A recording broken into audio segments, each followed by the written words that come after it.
volte capita, quando ti senti solo e il sole non ti scalda più, su questo palco come nella realtà. Capita, sai, a volte capita, tra tutta questa gente, la voglia di un sorriso in più, un dolce gesto che risuonerà per l'eternità all'infinito. Vivo la mia vita giorno dopo giorno senza domandarmi mai se per te c'è ancora amore. Gioco una partita, lotto contro il tempo e a volte tempo non ce n'è per curare ogni dolore. Dai, stringiamoci insieme, insieme, insieme. Capita, a volte capita,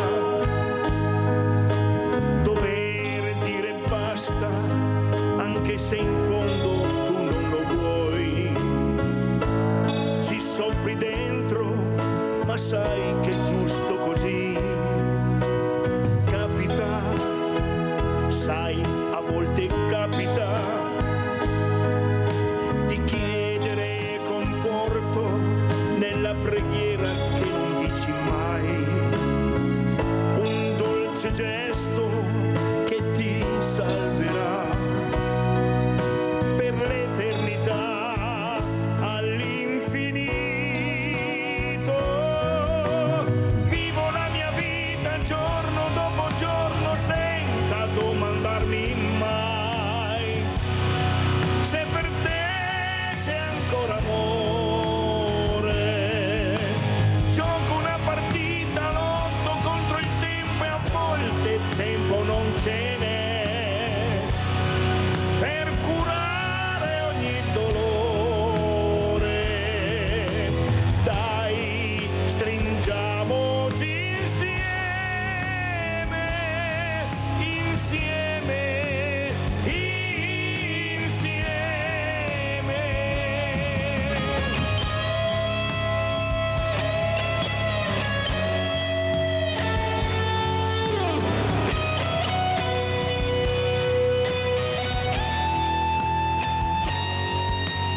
Vivo la mia vita giorno dopo giorno senza domandarmi mai se per te c'è ancora amore.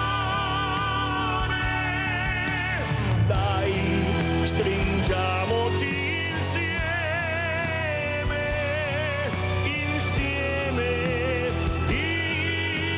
insieme. Dai, stringiamoci insieme, insieme,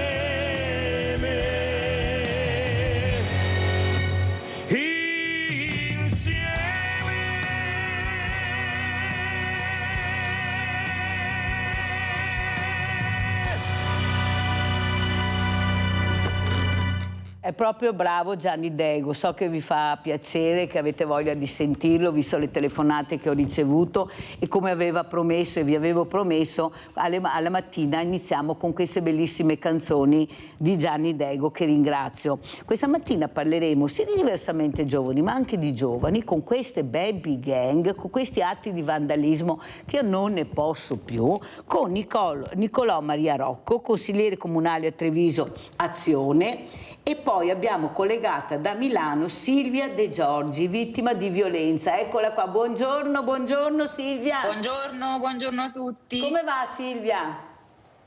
Bene, grazie. Ah, che bello, con bel Grazie per sorriso. avermi invitata anche oggi. Brava, Silvia, guardi, non potevo proprio non invitarla visto quello che sta succedendo. Allora partirei proprio con Silvia, leggendo questi articoli di giornale e capire come li commenta lei. Allora, donne frenate da più oneri, Mattarella le celebra con l'arte. Bene. Donne più affidabili anche quando chiedono un prestito. Benissimo. Se vuoi lavorare lascia i figli a tua madre, 8 donne su 10 discriminate in azienda. Donne molestate e perseguitate, in 2 mesi già 26 uomini allontanati. Andiamo bene, vero Silvia? Sempre meglio direi. Sempre meglio direi. Allora, secondo lei, secondo te, ti do del tu Silvia perché sai sì, che ti ci prego. conosciamo, cosa sta succedendo che la politica che dovrebbe intervenire fa fatica a intervenire? Perché i mezzi li abbiamo e te li spiego. Abbiamo il braccialetto elettronico, viene messo solo all'estremo delle forze. Quando non sanno più cosa fare, allora fortunatamente si ricordano che hanno il braccialetto elettronico. Questa donna che viene allontanata con i suoi figli dalla casa invece di allontanare lui, perciò è lei che subisce ancora di più questa umiliazione, questa disperazione. Pensate anche per questi bambini, per questi ragazzi, lasciare la loro casa, le loro scuole, i loro amici, tutto, perché viene completamente stravolto tutto, con dei costi pazzeschi. E lui, dopo che ha fatto violenza alla donna, si ritrova su questa casa, tranquillo, sul divano, con tutte le sue cosine. Cioè Silvia, visto che abbiamo anche un politico, ecco, anche se giustamente non ha la bacchetta magica Nicolò, però insomma fa parte della classe politica, tu che sai di cosa sto parlando, di essere vittima di questa violenza, una violenza che non passerà mai perché sono dei traumi pazzeschi, cosa vorresti dire? Adesso tutti sono vicini alle persone, alle donne specialmente, ma non mi sembra che funzioni proprio così. Prego Silvia. Si tratta di una vicinanza molto mediatica e molto poco concreta per come la interpreto io, perché quello che accade, io ve l'ho già raccontato, è che poi quando si denuncia, quando si arriva a dare informazione del proprio malessere e del fatto di aver subito, sembra che ci sia una grande rete di supporto, ma poi si rimane profondamente da soli.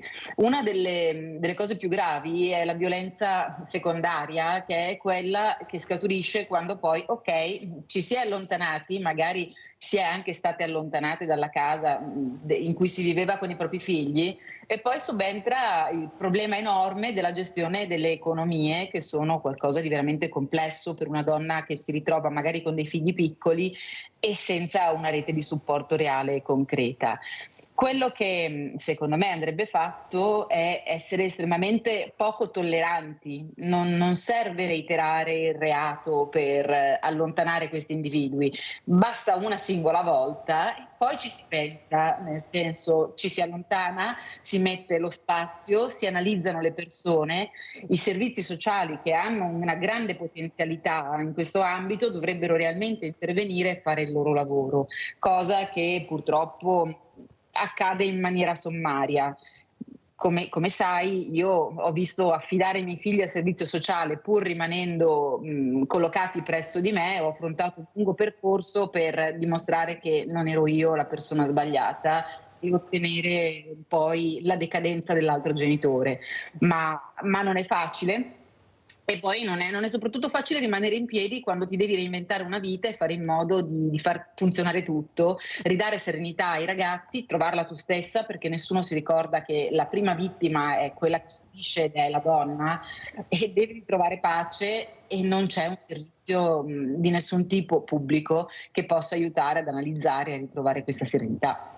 Senti Silvia, se non ti crea problemi, qualcuno non sa la tua storia, io vorrei che la raccontassi, perché tu sei un esempio di forza, sì, sei una guerriera nata, perché bisogna essere anche guerrieri, come hai detto tu, non è facile intraprendere certi percorsi, l'umiliazione, la disperazione, devi superare tutto, in pochissimo tempo devi essere tu che tieni il timone, per i tuoi figli soprattutto, perché loro hanno te, guardano te, cioè sta succedendo questo terremoto in casa, e tu devi sapere gestire la situazione. Tu donna però da sola, perché come hai spiegato molto bene non c'è quel supporto che dovresti avere, che è il sociale. Io dico sempre, Silvia, e poi sentiremo anche Nicolò Maria Rocco, che è inutile che siamo 7.500 associazioni di volontariato che ci mettiamo il nastrino se poi c'è la privacy che non ci permette ad aiutare la persona che ha bisogno. Come non ci fossimo? E allora cosa serviamo? Perché non vogliono unire? Dividi e ti impera. Allora raccontiamo, Silvia, cosa è successo a te?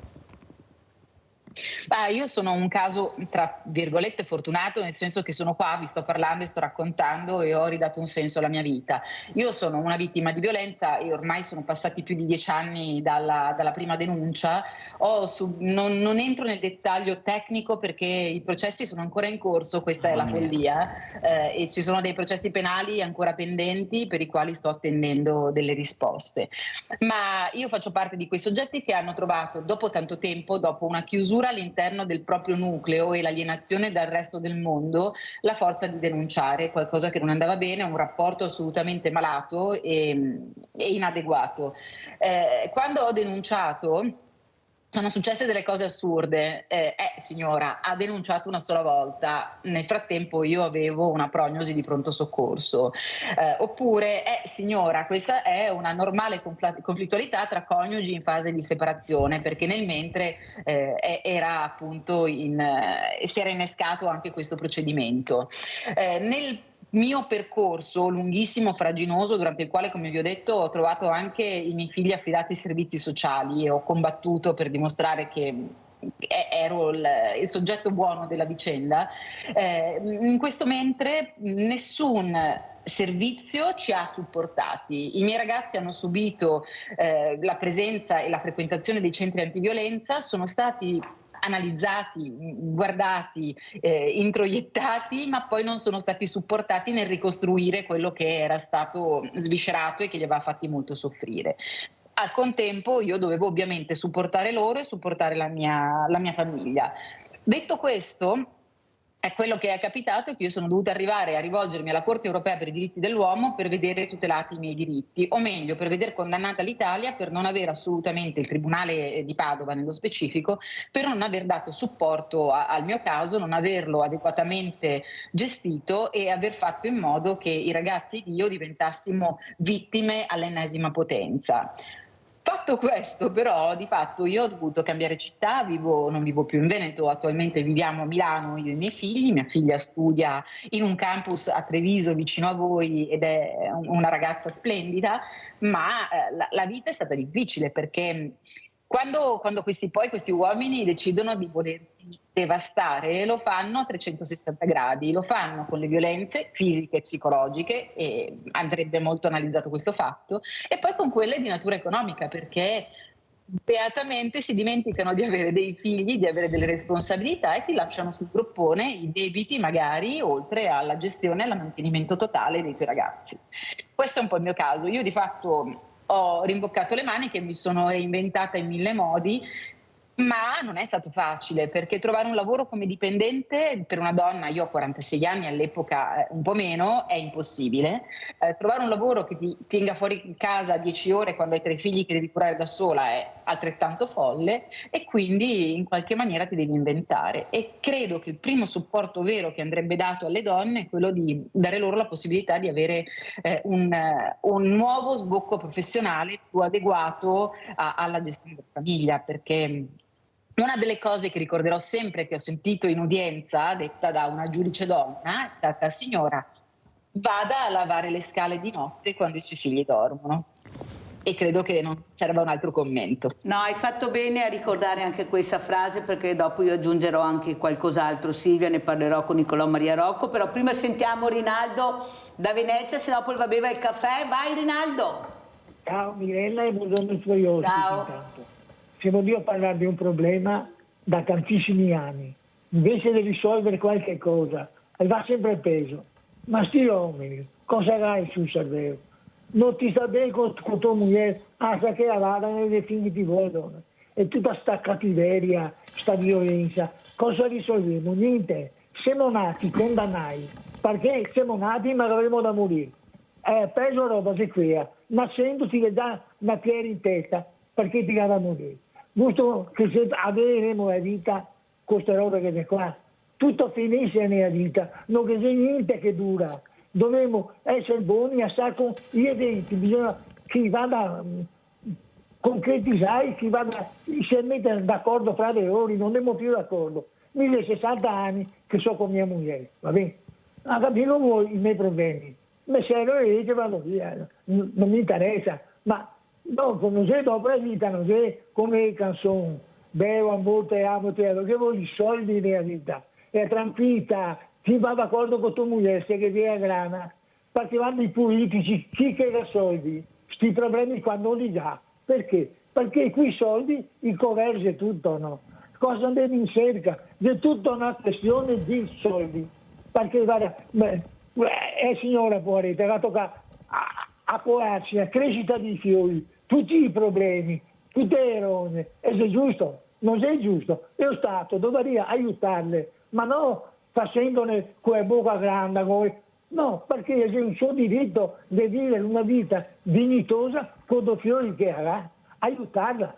Questo è il punto. Grazie Rinaldo, molto chiaro, ti ringrazio anche di queste parole. L'uomo che deve cambiare, la donna è già cambiata, la donna ce la sta mettendo tutta, fortunatamente qualcosa si sta muovendo ma poco rispetto all'azione che dovrebbero fare tutti gli uomini per cercare anche di fermare, di mettere all'angolo quelli che ancora non hanno capito. Abbiamo bisogno anche di loro che facciano questo, perché noi ci siamo, ma ci siamo già da un bel pezzo. Allora Nicolò Maria Rocco, come commentiamo questa storia, questa vicenda, una delle tante purtroppo certo, che dobbiamo raccontare proprio per non dimenticare, perché la politica deve intervenire, non può succedere che a distanza di 10 anni ecco, Silvia stia ancora aspettando di chiudere questi processi. Prego. Ma innanzitutto io volevo commentare un po' la frase che ha detto il signor Rinaldo. Non è vero che i soldi risolvono tutti i problemi, nel senso che di casi di maltrattamento, di situazioni in cui diciamo la donna può andare in difficoltà all'interno della relazione, ce ne sono tanti anche nelle situazioni dove c'è maggiore forza economica, dove c'è maggiore disponibilità economica. Quindi io, come dire, vedo due aspetti, uno sicuramente culturale e invece il secondo è cosa c'è a livello di intervento politico. A livello culturale noi abbiamo assistito, insomma, anche di recente qui in Veneto, lo sappiamo, a dei casi dove anche i giovani si dimostrano non esenti da una cultura della violenza, da una cultura della sopraffazione. Allora penso che ci sia qualcosa che non sta andando a livello educativo.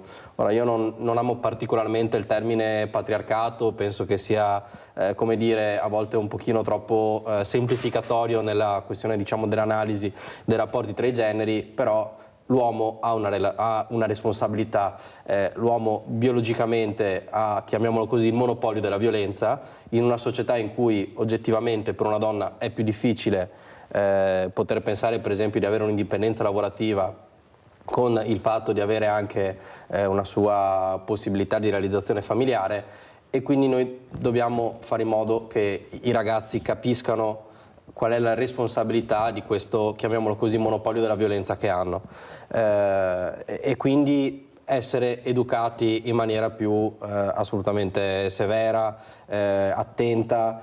E quando si dice ragazzi dovete in qualche modo capire quando ci sono dei segnali che vi portano ad avere una gestione della relazione malata, è importante che tutti si rendano conto di quelli che sono i segnali che portano un uomo ad avere un atteggiamento malato nei confronti di una donna, e questo è un fattore culturale, perché quando ogni tanto si sentono le ricostruzioni che riguardano per esempio il caso Cecchettin, lì c'erano tutta una serie di elementi che potevano portare le persone che stavano vicine a quella coppia, a quei due ragazzi, a capire che Turetta aveva un atteggiamento malato, malsano nei confronti di Giulia. E quindi insomma ci vuole assolutamente un aspetto di educazione e vanno colti e capiti questi segnali.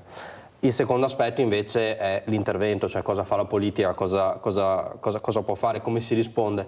Quello che colpisce chiaramente nella storia di Silvia è sentire che comunque c'è stato un rivolgersi alle forze dell'ordine, c'è stato un rivolgersi alla giustizia, un rivolgersi ai centri antiviolenza, e se queste cose non hanno funzionato, delle due l'una, come dire, le persone che ha incontrato erano poco competenti, Oppure, e io insomma non voglio pensarlo, io voglio pensare che assolutamente le istituzioni mettano a disposizione della cittadinanza delle persone competenti, oppure c'è qualcosa che non va in termini di processi, non va in termini di risorse, non va in termini di diciamo, dotazione del personale. Per cui o noi riteniamo che la questione, diciamo così, di genere sia una questione decisiva, perché in questo caso c'è un tema di diritti singoli della persona, di benessere di quella persona, però ce lo dicono tutti gli indicatori economici, il fatto che le donne non lavorino, e non lavorano anche perché ci sono condizioni come questa, significa 12 punti percentuali di PIL. Cioè, io ho letto tutte le statistiche che riguardano la parità di genere, tra l'altro lavoro anche in questo campo perché è una società che si occupa di accompagnamento alla certificazione di parità di genere. Mediamente in termini retributivi le donne lavorano 2 mesi gratis, cioè hanno 2 mesi di stipendio non pagato in meno. E questo significa che poi chi vuole serenamente fare la propria famiglia, avere anche magari una prospettiva lavorativa, oggi va in altri paesi e non sta in Italia. E questo è un depauperamento enorme per il nostro paese. Anche se voglio dire, cercherei di vedere la questione da un punto di vista complessivo, per cui c'è un aspetto di tutela che esula dagli aspetti lavorativi e questa va assolutamente, insomma, portata avanti anche a livello culturale, ma c'è anche un aspetto di indipendenza, perché abbiamo sentito prima che i ricatti poi, quando si spostano dall'aspetto psicologico e diciamo così fisico, vanno sull'aspetto economico, quindi come si tutelano. È quello più pesante poi, perché dopo come fai? Certo. Allora abbiamo Maurizio da Conserve, poi ritorniamo da Silvia De Giorgi. Vai Maurizio. Ciao Mirella. Ciao. E buongiorno ai tuoi illustri ospiti, alla signora e anche il signor politico che non mi ricordo il nome. Nicolò Maria Rocco. Ok, signor Nicolò, buongiorno. Buongiorno. Senta, allora io adesso voglio introdurvi in un argomento, forse Mirella che avevi già anche tu nella tua scaletta. Praticamente quello che è successo a Treviso. Allora, io sono stato veramente stupefatto da quello che è successo. Possibile che non si possa fermare sti ragazzi indemoniati, perché sono indemoniati sti ragazzi qua. E più avanti andiamo, più non li ferma nessuno, Mirella. Mi dispiace dire sta roba qua, perché finché vediamo atti di questo genere, perdita di rispetto nei confronti della gente, delle persone più vecchie di te. A me, a casa mia, mi hanno sempre insegnato di rispettare le persone più vecchie di me, cioè del senso di età, ok? Perché potrebbero far figura di essere tuoi genitori, tuoi nonni, eccetera. Io sono cresciuto veramente con una famiglia doc e questo lo voglio dire e lo dirò sempre, ok? Ecco. Però adesso vedo che le famiglie lasciano allo sbando i ragazzi per fare quello che vogliono e questo non è una bella cosa. Ecco. Per quanto riguarda la signora, sì, ci sono delle situazioni anche per quanto riguarda le ragazze. Per esempio, io adesso parlo nell'ambito dove lavoro io, Mirella, ho tante colleghe che lavorano con me, tutto quanto, una serie di cose, e ci sono alcune che sono da sole, sono separate, però vanno avanti lo stesso. Voglio dire, la vita è fatta di queste cose. Grazie Maurizio, molto chiaro, devo andare avanti se no non ce la faccio, comunque sei stato chiaro. Allora sentiamo come risponde Silvia De Giorgi sia a quello che ha detto Nicolò Maria Rocco che a Maurizio, prego. Parto da Maurizio perché ovviamente è l'ultima delle cose che ho ascoltato.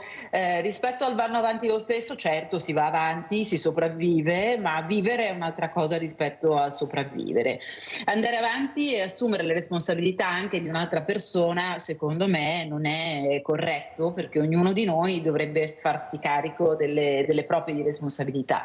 Poi ovviamente noi siamo esseri fatti, gli esseri umani sono adattivi, quindi si mutano le proprie abitudini per sopravvivere, e questa è una grande forza di cui siamo dotati. Non tutti però ce la fanno, le persone meno forti piombano poi in situazioni che peggiorano e fanno diventare ancora più complicata la loro situazione. Rispetto alla violenza e al fatto che questi ragazzi, come diceva il Signore, vengano lasciati allo sbando e siano figli di famiglie che non se ne occupano, qui ho qualcosa di personale ancora da raccontare, nel senso che dopo tutto quello che ci è capitato mi sono rivolta alla città di Milano e a un servizio che trovo estremamente da promuovere, che sarebbe giusto ci fosse ovunque, si chiama Uompia ed è un servizio che si occupa dell'età evolutiva dei ragazzi nella fascia adolescenziale. Io ho chiesto supporto proprio per evitare che i miei figli potessero cadere nell'emulazione di situazioni che avevano vissuto e il supporto che ho ricevuto è stato anche un supporto genitoriale, perché sono stata inserita in un gruppo che si chiama Connect, nel quale una psicoterapeuta e una psicologa aiutano i genitori a comprendere le difficoltà e le differenze di vita che capitano ai nostri ragazzi rispetto a quelle che abbiamo vissuto noi, perché ognuno di noi trascina il suo vissuto e poi lo trasporta nella vita degli altri pensando che sia così, ma così non è. Non credo che questi ragazzi siano abbandonati, perché ho visto tanti genitori preoccupati del loro futuro e delle loro complicazioni, delle loro fatiche di vivere. Credo che ci sia un grande sbando, nel senso che molti di questi genitori oggi sono frutto di situazioni che vedono la moralità completamente dimenticata, che va bene tutto, proprio sull'onda l'importante è avere del denaro in tasca, si sono persi moltissimi principi che invece avrebbero potuto tenere le cose un po' più salte. Non tutti i ragazzi sono violenti, ci sono dei ragazzi favolosi, ci sono dei ragazzi che vivono la loro vita serenamente, ci sono delle cellule di violenza che secondo me ci sono sempre state, che sono maggiormente acuite dal fatto che oggi con i device abbiamo tutti accesso immediato a quello che accade. C'è una cultura da rivedere, ci sono le scuole da rivedere, le scuole sono la base, secondo me, all'interno della quale lavorare. Ci sono molti ragazzi che abbandonano la scuola, molti più di una volta, e questo è un dato significativo secondo me, e c'è da lavorare in maniera assolutamente efficace dall'infanzia in poi, nel senso che c'è una società che ha perso molti riferimenti e va rieducata. È un compito arduo, ma credo che si possa assolutamente fare, perché come dicevo prima, gli esseri umani hanno la capacità di rivoluzionarsi, di modificare se stessi e quindi, se ci credono, di andare verso un obiettivo positivo.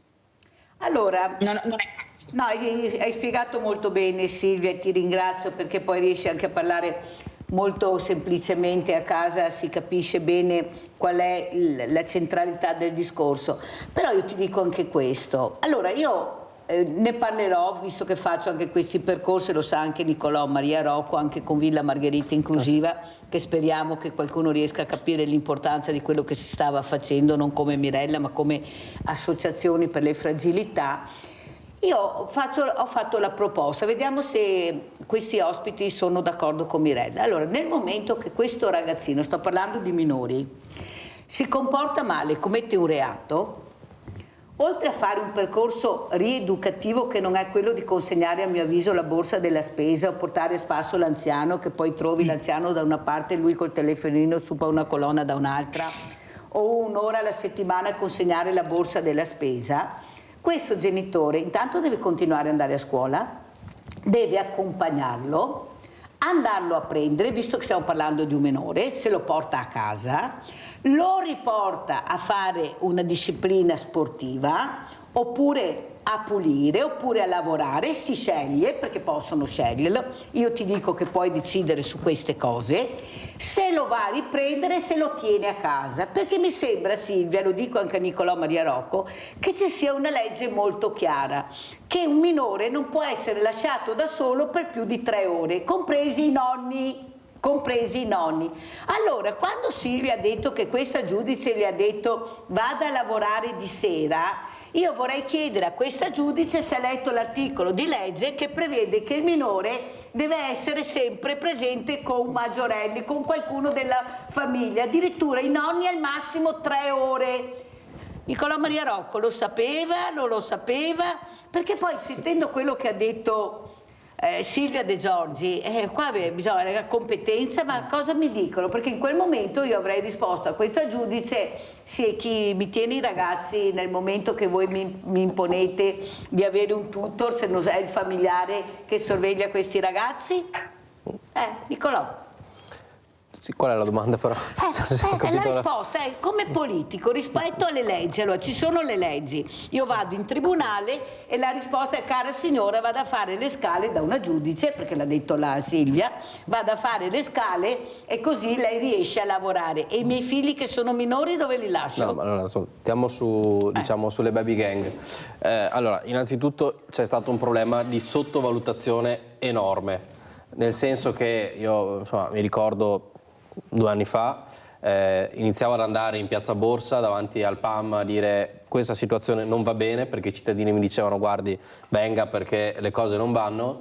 Lanciavo degli appelli e mi è sempre stato, diciamo, risposto: è soltanto un problema, un po' di decoro. No, il tema non era il decoro, lì c'era un problema di giovani che si stanno assolutamente perdendo, perché il fatto di stazionare al Panorama, al PAM in via Fiumicelli e di perdere le giornate significa che è una generazione che si sta perdendo, che non vede prospettive, che non sa dove andare.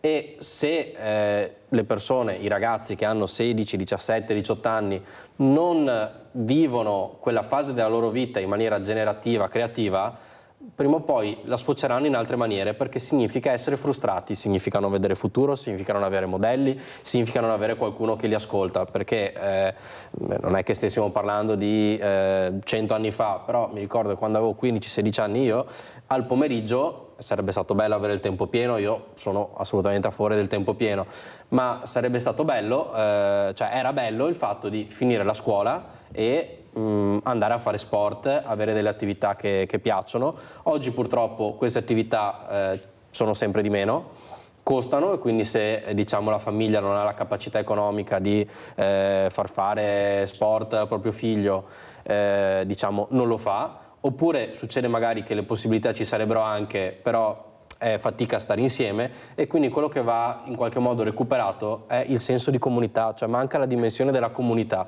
Oggi c'è il singolo, come si diceva prima, che è convinto alla fine che si possano fare soldi dal nulla, mentre una volta il successo era anche concepito come una fatica che si faceva, e soprattutto il successo deve essere concepito come qualcosa che fa bene alla propria comunità, che è frutto dello studio, che è frutto della fatica e che è sempre qualcosa che si mette a disposizione.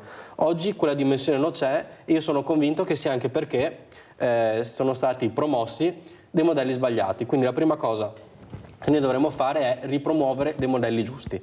Lo studio è fondamentale, attraverso lo studio e quindi la fatica e quindi stare a casa per studiare si può raggiungere il successo, che non è soltanto fare soldi, ma è un successo di fare qualcosa che ci piace, che fa crescere la comunità, che dà delle risposte a dei problemi, quindi la fatica come fonte, diciamo, di crescita personale per gli altri, restituire un'idea di comunità. E poi negli anni oggettivamente noi anche, penso a Treviso, prima Silvia citava un esempio che lei ha vissuto a Milano, noi abbiamo avuto un depauperamento enorme dei servizi ai giovani, perché al di là del centro giovani, che è un po', diciamo, tornato a fare un po' di attività, fino a 5, 6, 7, 8 anni fa con l'ULS c'erano dei progetti di integrazione sociosanitaria sulle dipendenze, sull'educazione domiciliare, che erano finanziati, e anche l'ULS, che era l'unità locale sociosanitaria, metteva a disposizione psicologi, psicoterapeuti, perché c'era la percezione che intervenire in quella fascia fosse un modo per aiutare le famiglie, ma aiutare soprattutto i ragazzi. Sì. Oggi questi servizi sono indeboliti. Però Nicolò, la mia domanda non era questa, la mia domanda è responsabilizzare i genitori. Nel momento che tuo figlio si comporta male, sì, tu devi essere però responsabile del figlio. Sì, vai a scuola, è minore, te lo vai a prendere, visto che crea problemi quando è da solo, e te lo porti a casa. Sì, però oggettivamente, cioè, se si conoscono le storie di questi ragazzi, perché poi bisogna anche conoscere le storie di questi ragazzi, l'80% di questi ragazzi non ha una rete familiare che è in grado di fare questo. Ma si supporta la rete familiare, vuol dire investire sulla famiglia, o sbaglio, Silvia? Cosa ne pensi? Non sbagli assolutamente. Io sono molto d'accordo rispetto a quello che tu hai proposto, tant'è che ti porto un altro esempio personale. La scuola che frequenta uno dei miei 2 ragazzi, dei maschi, ha stabilito questa regola che è firmata dai genitori ed è firmata dai ragazzi all'inizio. Se ti comporti male, oltre alle note che però ovviamente non sortiscono grande effetto, acquisisci il bellissimo diritto di doverti fermare a fare lavori socialmente utili per la scuola al pomeriggio, e il tuo genitore è coinvolto in questa cosa. Credo che questo sia un primo insegnamento che li spinge a evitare di fare i bulli, in primis perché si vergognerebbero della punizione che viene data nell'ambiente che frequentano quotidianamente, B, perché comunque verrebbero privati della libertà di fare quello che vogliono nel pomeriggio, che comunque è qualcosa di molto importante. Ma questo è un esempio banale. La relazione tra i genitori e i figli nella fase adolescenziale spesso si perde e diventa, perché è naturale che i ragazzi vogliano la loro indipendenza, ma accanto all'indipendenza c'è anche una necessità di connessione che spesso il genitore non è più capace a gestire, ed è lì che andrebbe supportata la famiglia proprio dalle scuole, dal servizio sociale o da non so dirvi da chi, ma da una struttura che supporti le famiglie nel fare le famiglie, perché un po' si è persa la capacità di essere. Perché non si è investito sulla famiglia, Silvia, non si è investito sulla famiglia. Se il genitore non è in grado e non ha nessun supporto, il ragazzo lo perdiamo, non c'è niente da fare, perché lui, con le leggi che abbiamo attuali, diventa veramente l'eroe, lui si sente un eroe, lui veramente riesce anche poi a coinvolgere tutte le altre fragilità che non hanno il coraggio di fare quello che fa lui, però magari lo filmano, mandano nei social. Secondo me è come i pali una volta, c'era il ladro ma c'era il palo aveva lo stesso veramente, faceva lo stesso reato di quello che rubava, perché era la stessa cosa. Allora se iniziamo anche a capire che la devono anche smettere, perché come hai detto tu Silvia, come ha detto anche Nicolò, sono i ragazzi, ce ne sono tantissimi bravi. Per fortuna al momento sono ancora pochi rispetto a quelli bravi, perché questa è la verità, i numeri sono numeri. Vogliamo fermare questi qua o aspettare che ne combinino ancora inventandoci chissà cosa, quando abbiamo anche la ricetta per poterli fermare? Un esempio, ha detto anche banale, ma un esempio molto importante è quello: facciamoli fare il tempo pieno con lavori socialmente utili all'interno della scuola con i genitori. Cioè non mi sembra che dobbiamo scoprire la luna. Sebastiano da Abano, vai Sebastiano, poi andiamo in pubblicità. Buongiorno signora Milena, buongiorno. Carissimi ospiti, buongiorno. Niente, io a posto della signora Silvia, io gli avrei risposto al signor giudice, se veramente ha detto quelle frasi lì e sono gravi, gli avrei detto: guarda, inizia tu a lavorare di notte a fare le pulizie, perché come giudice, come essere donna, non sei veramente, non mi stai tutelando da donna, perché una donna che dice vai a lavorare a una signora con 2 figli, e quei problemi, è una donna che deve cambiare lavoro, ma lo deve cambiare immediatamente. Poi dico io a tutti questi politici: ma perché non fanno la legge che quando una donna denuncia il proprio marito di violenza, questi mariti devono essere allontanati dalla città nativa, ma devono essere allontanati i mariti, non che vengono allontanate le vittime. Cioè la vittima è doppiamente vittima che finisce un matrimonio e vittima che deve cambiare città perché c'è un marito violento. Ma stiamo dando i numeri. Guardi, io alla mia compagna sempre gli ho detto: tu sei libera di andare quando vuoi, io certamente non ti seguirò mai, cioè non ti minaccerò mai. Lei mi dice: sei sicuro? Io ho detto: guarda, sono sicuro che ti seguo per essere sicuro che te ne vai, scherzando naturalmente gli ho detto, perché veramente le donne devono essere lasciate libere. Quando dicono no, il no delle donne è no. Basta, è finita. Grazie Sebastiano, devo correre perché devo mandare la pubblicità. Comunque sei stato chiaro anche tu. Pubblicità.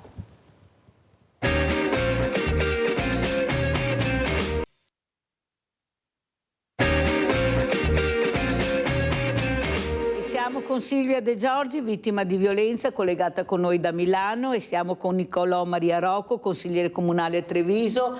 azione, centro, perciò... Allora Silvia, come commenti le parole di Sebastiano, di Rocco, cosa vuoi dire? Perché bisogna anche intervenire, perché gli strumenti li abbiamo, non è che ci mancano. Abbiamo un mondo del volontariato enorme, però se non conosciamo e non ci mettono assieme ai tavoli per vedere di trovare le soluzioni, perché se i tavoli sono fatti dai politici, dai detti lavori amici dei politici, poi funzionano così i tavoli, io ho partecipato e tra questi, cioè dobbiamo mettere delle persone che vivono il problema, che possono dare anche proprio un messaggio, una linea da seguire. Prego Silvia.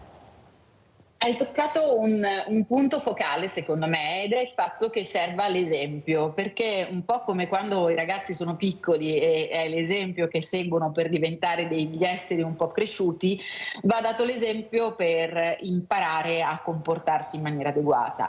Io vorrei sottolineare degli altri punti che secondo me non abbiamo toccato, che sono una distribuzione delle sostanze stupefacenti sempre più capillare, l'accettazione della pessima abitudine a usare sostanze alcoliche già in età molto molto piccola, e il fatto che le forze dell'ordine, che per carità sono estremamente efficaci per certi ambiti, siano molto poco presenti sul territorio. Non so se voi andando fuori per la strada avete l'occasione di vedere frequentemente forze dell'ordine.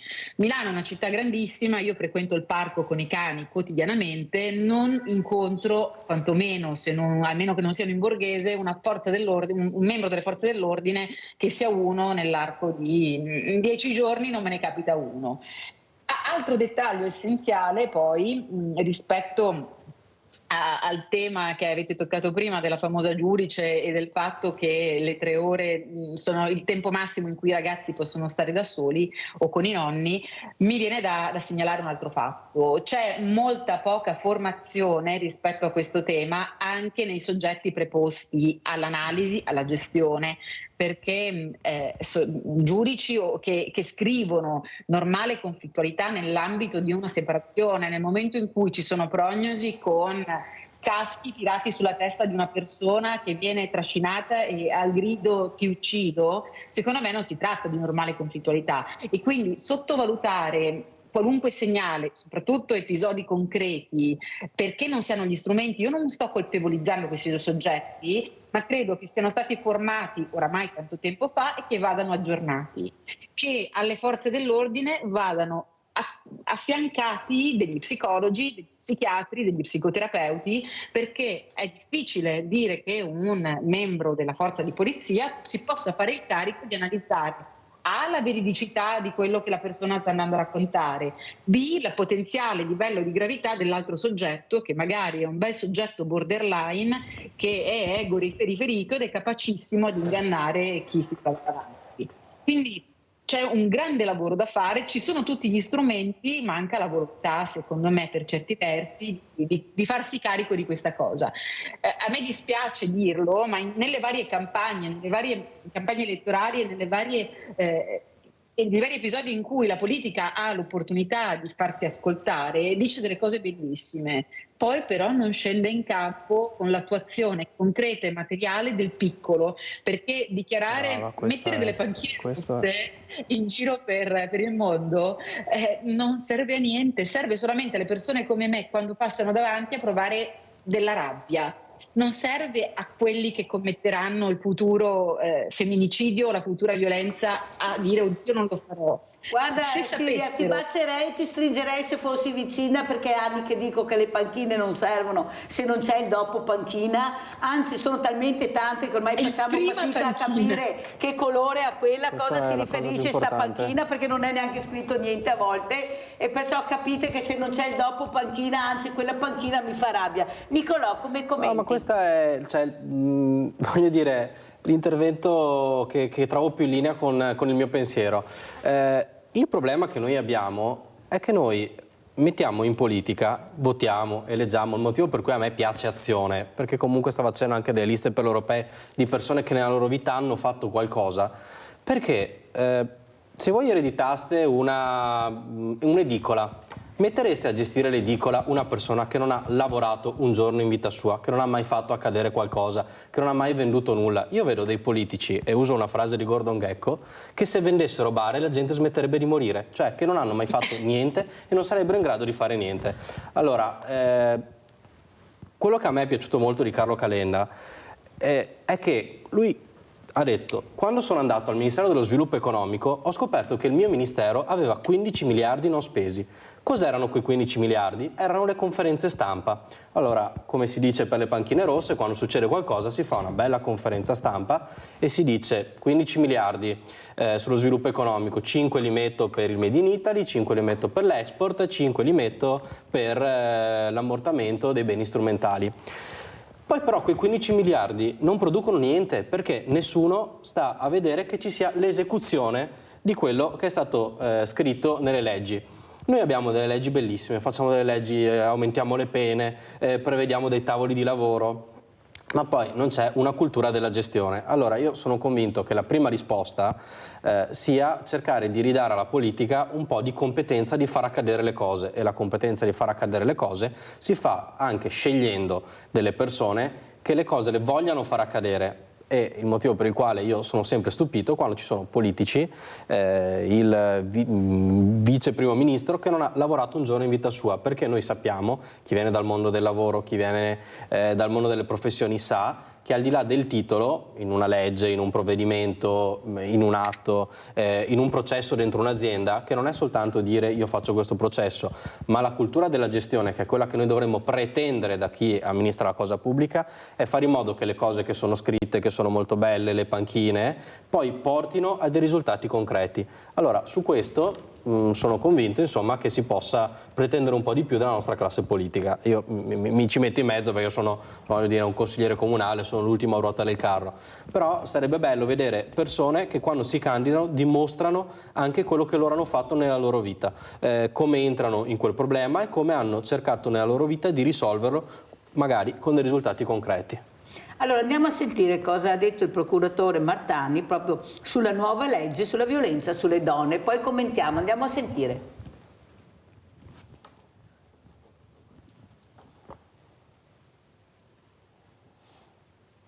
Occorre sempre denunciare, aver fiducia nelle forze di polizia, nella magistratura, nelle istituzioni. Ripete più volte la parola fiducia il prefetto di Treviso Sidoti nel corso dell'iniziativa congiunta contro la violenza di genere promossa da Comune e Ordine degli Avvocati a Santa Caterina, dove la vicenda di Giulia Cecchettin addolora e interroga. Ma in questo caso stiamo assistendo a direi, tra virgolette, un moto popolare di ripulsa verso avvenimenti di questa natura, verso comportamenti, atteggiamenti, aggressioni che è unico. Una partecipazione mai vista, non solo emotiva. La nuova legge sulla violenza contro le donne, approvata pochi giorni fa in Senato, introduce tempi più celeri per indagini, misure cautelari, processi, con effetti che saranno immediati anche per la giustizia trevigiana. Questi tempi sono 30 giorni per quanto riguarda il tempo che il pubblico ministero per chiedere la misura cautelare e 20 giorni il tempo che si può prendere il GIP per rispondere alla richiesta di misura cautelare del pubblico ministero. Non solo, nell'ordinamento, spiega sempre Martani, viene introdotta la flagranza differita, tutt'altro che un dettaglio. La possibilità per la polizia giudiziaria di fare l'arresto fuori dalla flagranza entro 48 ore. Maggiore tempestività di intervento significa però maggiori sforzi in tempi di risorse limitate, ma su questo il procuratore traccia una linea netta. Queste qui sono delle priorità, riusciamo a trattarla, ecco. Insomma, il problema è far fronte a reati minori, ecco quello. La legislazione c'è, è presente, ma non è esaustiva. Occorre infatti che siano poste in essere azioni di prevenzione, investire sulla cultura del rispetto. Repressione e cultura contro quella che resta una piaga, lo dicono i numeri solo della pronta accoglienza a Treviso. 27 le donne accolte nel 2022 con 25 minori, 32 nei primi 10 mesi del 2023, 32 anche i minori. Questo, diciamo, da una parte ci conforta perché allora vuol dire che stiamo realmente aiutando le donne a uscire dalle situazioni di violenza e dall'altro sicuramente ci chiama in campo tutti a mettere più risorse all'interno di questa progettualità. Allora, parole, progetti, però parole, azione, che dice Nicolò Maria Rocco, che è il suo partito. Noi abbiamo bisogno di azioni però, perché di parole ne abbiamo sentite a valanga. Tutti sono bravi a parlare, ma poi rimaniamo con un pugno di mosche in mano. Come commenti, Silvia? Tendenzialmente sarebbe una magia se fosse come hanno raccontato, 30 giorni il PM, 20 giorni il GIP. A me sembrano già un tempo esageratamente lungo, ma se già fosse questo sarebbe estremamente bello.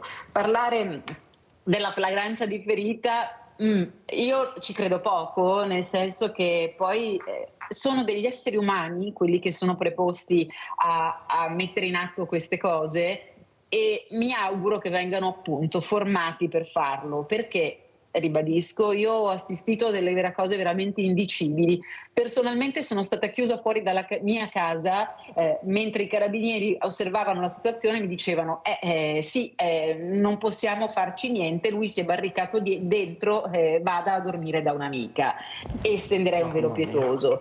Rispetto alla tolleranza zero, invece, credo che sarebbe questo l'unico sistema, bloccarli immediatamente. La cultura, come diceva, non so chi fosse la signora che parlava, ma la cultura invece del rispetto, questa sarebbe la base su cui si dovrebbe fondare una società evoluta.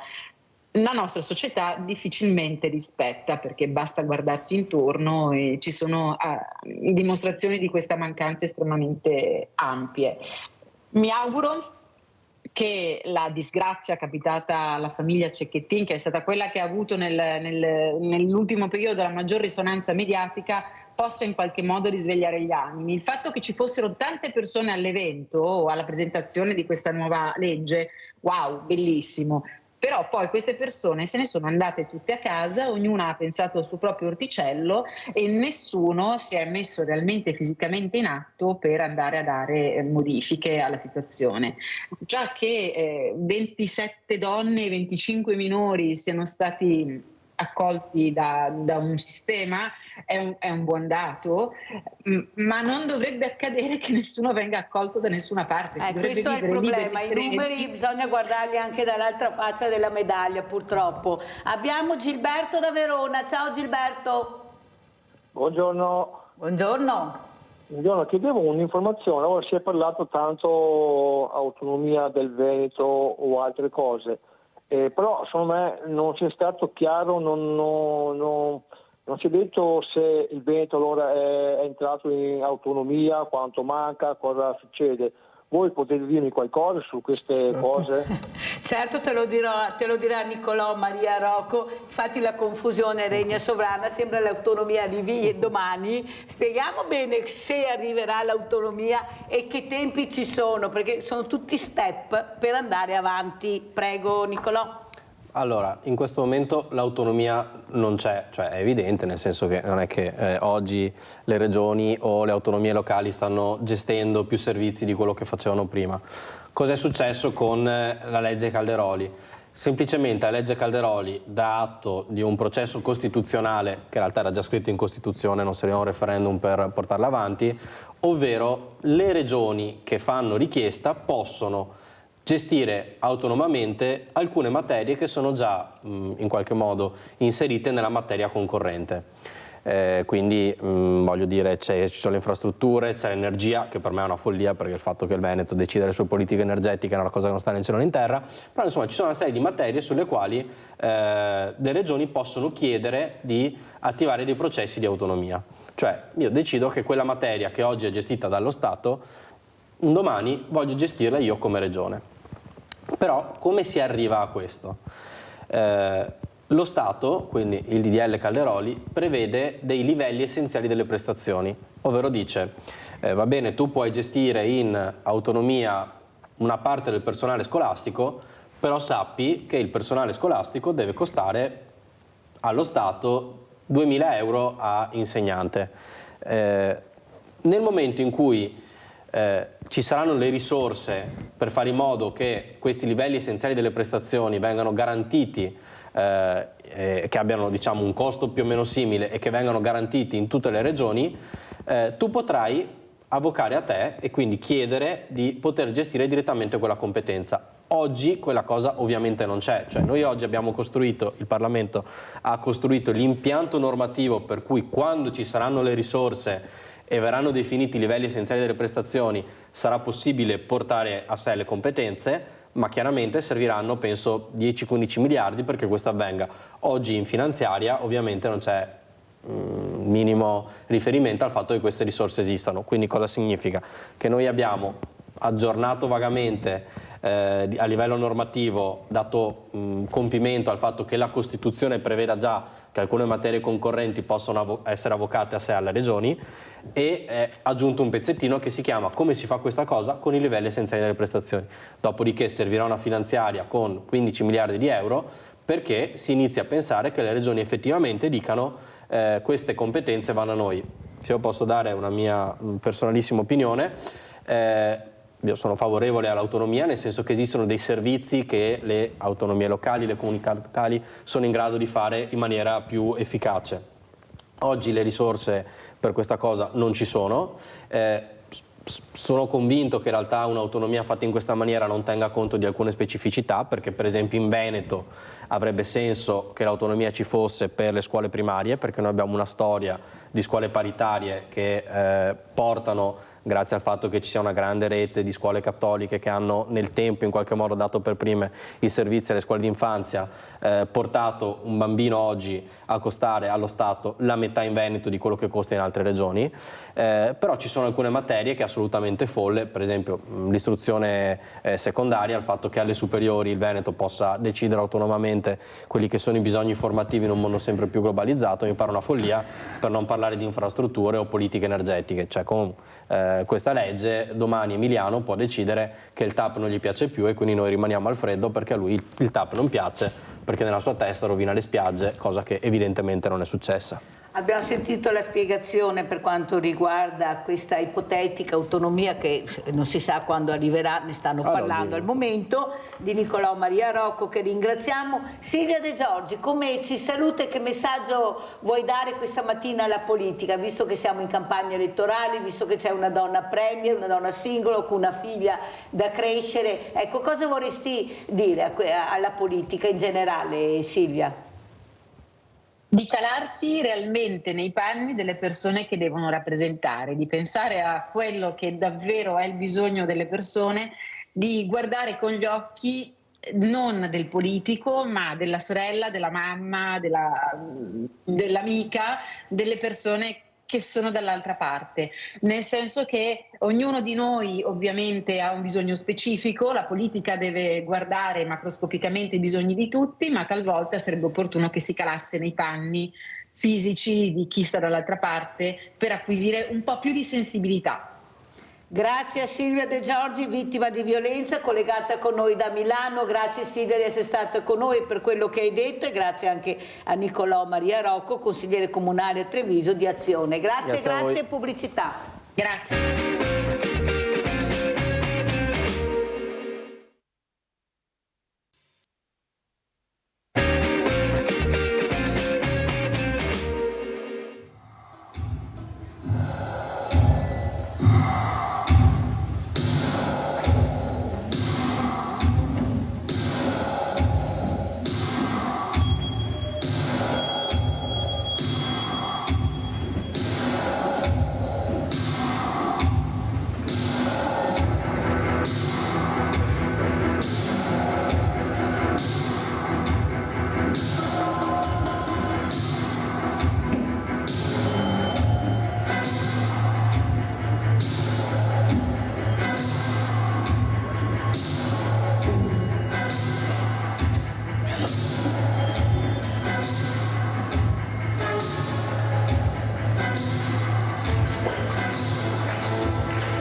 Perché questo video molto bello che fa capire l'importanza anche dei giovani e del teatro, della cultura? Perché ne parleremo con Maurizio Alberton, presidente associazione Farcela di Castelfranco Veneto, che ringrazio tantissimo, Maurizio, di essere qui con noi per tutto quello che fanno, cercano di mettere anche loro questa goccia nell'oceano. Ma saluto anche il dottor Sergio Rosato, esperto di politica del lavoro, perché con lui, col dottor Rosato, vorrei parlare di formazione e innovazione, visto che parliamo anche di giovani, com'è la situazione, perché a parole i politici sono tutti bravi, gli industriali non ne parliamo, manca tutto, non troviamo, ma hanno fatto formazione o hanno innovato dove volevano senza fare la formazione? Allora partirei intanto, grazie a Rosato, proprio da Maurizio Alberton, dove abbiamo visto questo importante video per far capire cosa state cercando di fare con la cultura. Anche questa è formazione e innovazione. Prego Maurizio. Buongiorno a tutti intanto.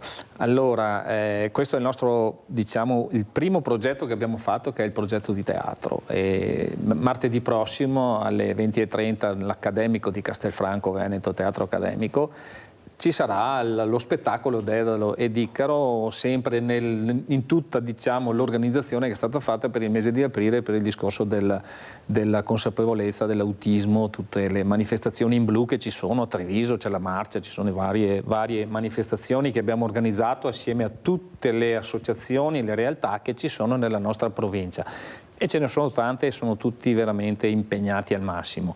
Allora, mi sembra di capire che la parte principale di questo sia appunto questo discorso di formazione, lavoro, eccetera. Noi abbiamo creato anche un laboratorio, che è un laboratorio di avviamento al lavoro per dei ragazzi che iniziano a fare, i nostri ragazzi giustamente, che iniziano a fare delle piccole manipolazioni, dei piccoli montaggi, per capire eventualmente dove si può arrivare per fare questa cosa. Lo stiamo attivando noi personalmente a nostri, diciamo, con i nostri finanziamenti, con le nostre risorse, e questo si trova ad esempio in una scuola che attualmente non è utilizzata dal Baredo, e qui abbiamo coinvolto anche un periodo, diciamo, un ragazzo, chiamiamolo fragile dal punto di vista, non fragile dal punto di vista, diciamo, come i nostri ragazzi, ma fragile dal punto di vista, diciamo, della vita, nel senso che ha avuto dei trascorsi non, diciamo, positivi. Quello che un po' sta succedendo in diversi ambiti, ripeto, baby gang, eccetera, robe del genere. Noi abbiamo anche, ad esempio, tra i vari progetti, che magari poi, se ho un minuto, vi elenco con 4 numeri veloci, ad esempio nel progetto basket abbiamo anche dei volontari, abbiamo anche dei ragazzi che hanno avuto dei problemi e ci danno una mano, e onestamente io credo che si possono recuperare quei piccoli valori che magari uno per strada perde, soprattutto stando a contatto con persone, con ragazzi e ragazze come i nostri, che hanno effettivamente bisogno di avere qualcuno che li accompagni. Allora, sentiamo invece il dottor Rosato per quanto riguarda la formazione e l'innovazione, dove ho presentato queste importanti parole. Parole sono importanti. Non la sento, dottor Rosato, il volume forse?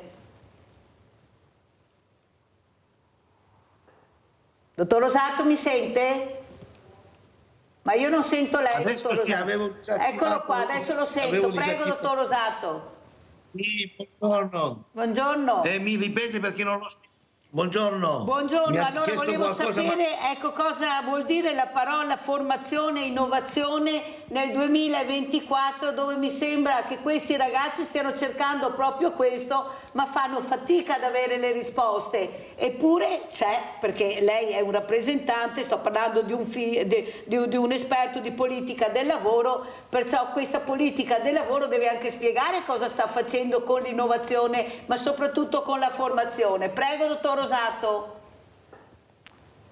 Buongiorno signora, buongiorno a tutti. Io, per quanto riguarda questo tema che lei solleva, devo essere ottimista, contrariamente a quello del periodo in cui il pessimismo dilaga.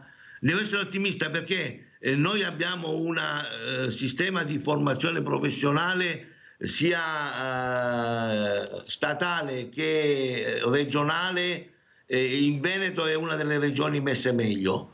Ha poi anche una guida ottima nella regione, ma quello che è importante è capire che proprio in questo periodo tutto il sistema della formazione sta diventando importante per le imprese. Mi voglio spiegare.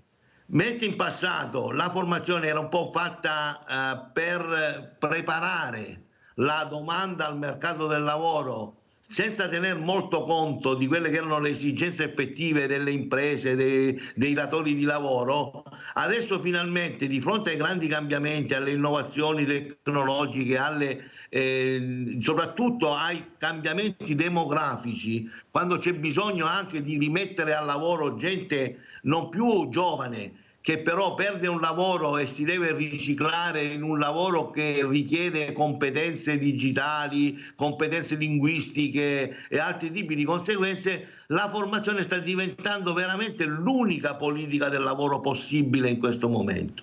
E ci sono svariate opportunità. Qual è il grosso problema? Che è ancora noi abbiamo un sistema molto burocratizzato, poco snello, pieno di complicazioni per organizzare. Del resto questo è un po' il male di tutte quelle cose che sono state costruite rispetto a una società e a una economia che ormai non c'è più, che era l'economia dell'industria, l'economia del posto fisso, eccetera, e adesso invece di fronte ai cambiamenti siamo tutti spiazzati. Questo è il grosso problema.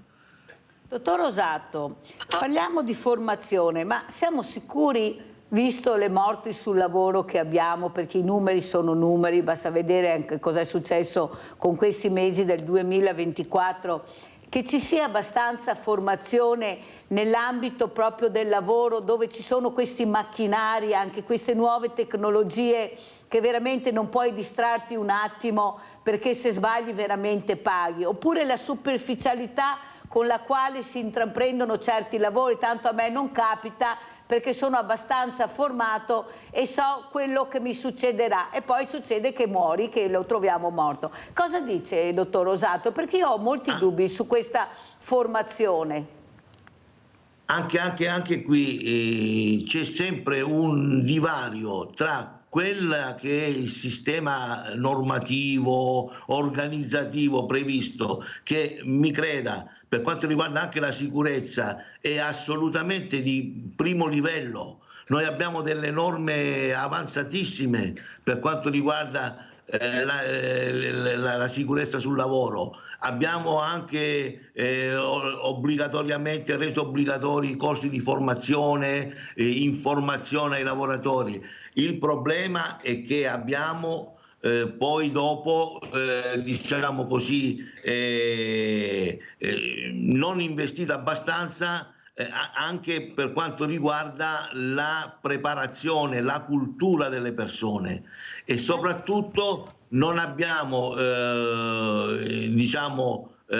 preso in considerazione che rispettare alcune norme, alcune richiede anche un grosso controllo, sistema dei controlli, perché tendenzialmente, essendo ovviamente le norme di sicurezza norme che rallentano l'attività lavorativa, che creano anche momenti ovviamente di costi maggiori, se non ci sono controlli sul rispetto, se non ci sono e qui anche qui mi faccia dire, c'è un problema di innovazione, perché con le nuove tecnologie si possono anche attivare controlli a distanza, si possono creare sistemi di intelligence, andare a fare ispezioni dove servono, eccetera.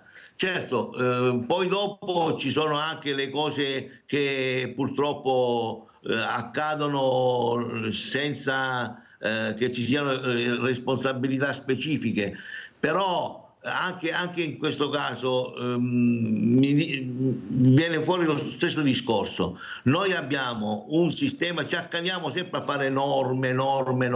Le norme ci sono tutte, sono anche buone. Il problema è che non riusciamo a stare al passo con l'impegno organizzativo e con le risorse finanziarie necessarie per fare funzionare quelle norme, perché ci vogliono ispettori, ci vuole tecnologia, ci vuole gente che sappia formare bene i lavoratori, formare soprattutto gli imprenditori. Queste sono ovviamente cose previste, ma poi non le facciamo o per incuria. Teniamo conto anche che in molti casi c'è anche la piaga del lavoro nero, del lavoro sommerso, dove spesso queste cose si verificano con maggiore frequenza. Ma allora, dottor Rosato, non si può neanche pensare di uscire da casa, andare al lavoro e morire? Non è possibile questo, bisogna intervenire in qualche maniera, non possiamo perdere questi giovani per superficialità, perché non ci sono i controlli che dovrebbero esserci, perché non si investe abbastanza nell'azienda, e se si investe non viene messo in pratica quella che è la sicurezza, perché l'innovazione ha portato anche alla sicurezza. Abbiamo una tecnologia che è fantastica, ma io anche l'altro giorno, dottor Rosato, ci sono tutti questi cantieri edili, io vedo continuamente questi operai sopra questi tetti senza nessuna precauzione, questa è la verità. E allora cosa facciamo? Di chi è la colpa? Il cerino continuamente passa, ma alla fine poi queste persone, se cadono, muoiono oppure rimangono paralizzate con problemi enormi. Allora cosa si potrebbe fare secondo lei? Ecco, lei cosa vorrebbe dire? Gliel'ho già detto, è inutile pensare che ci siano nuove normative, le normative ci sono tutte. Bisogna, in questi casi, c'è tutta una normativa sui cantieri, in particolare sulla sicurezza, eccetera, che ci viene invidiata nel mondo per quella che è la sua capacità preventiva, eccetera. Il problema è che non è applicata, perché poi alla fine tutti sanno che non ci sono i controlli, tutti sanno che molte volte, mentre una volta poi dopo le squadre di lavoro erano composte da persone stabili che si conoscevano, adesso c'è una mobilità enorme, ci sono dei lavoratori che lavorano un giorno, due, e poi c'è la piaga della catena dei subappalti, che bisogna stare nei posti.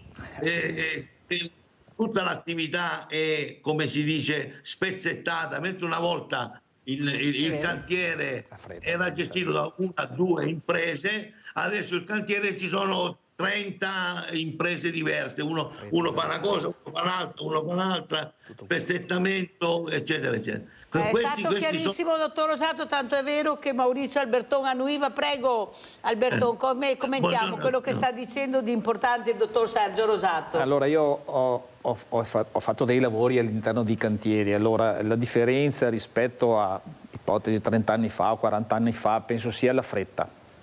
La fretta, la velocità, consegnare, cioè tutto questo è il problema, i ritardi.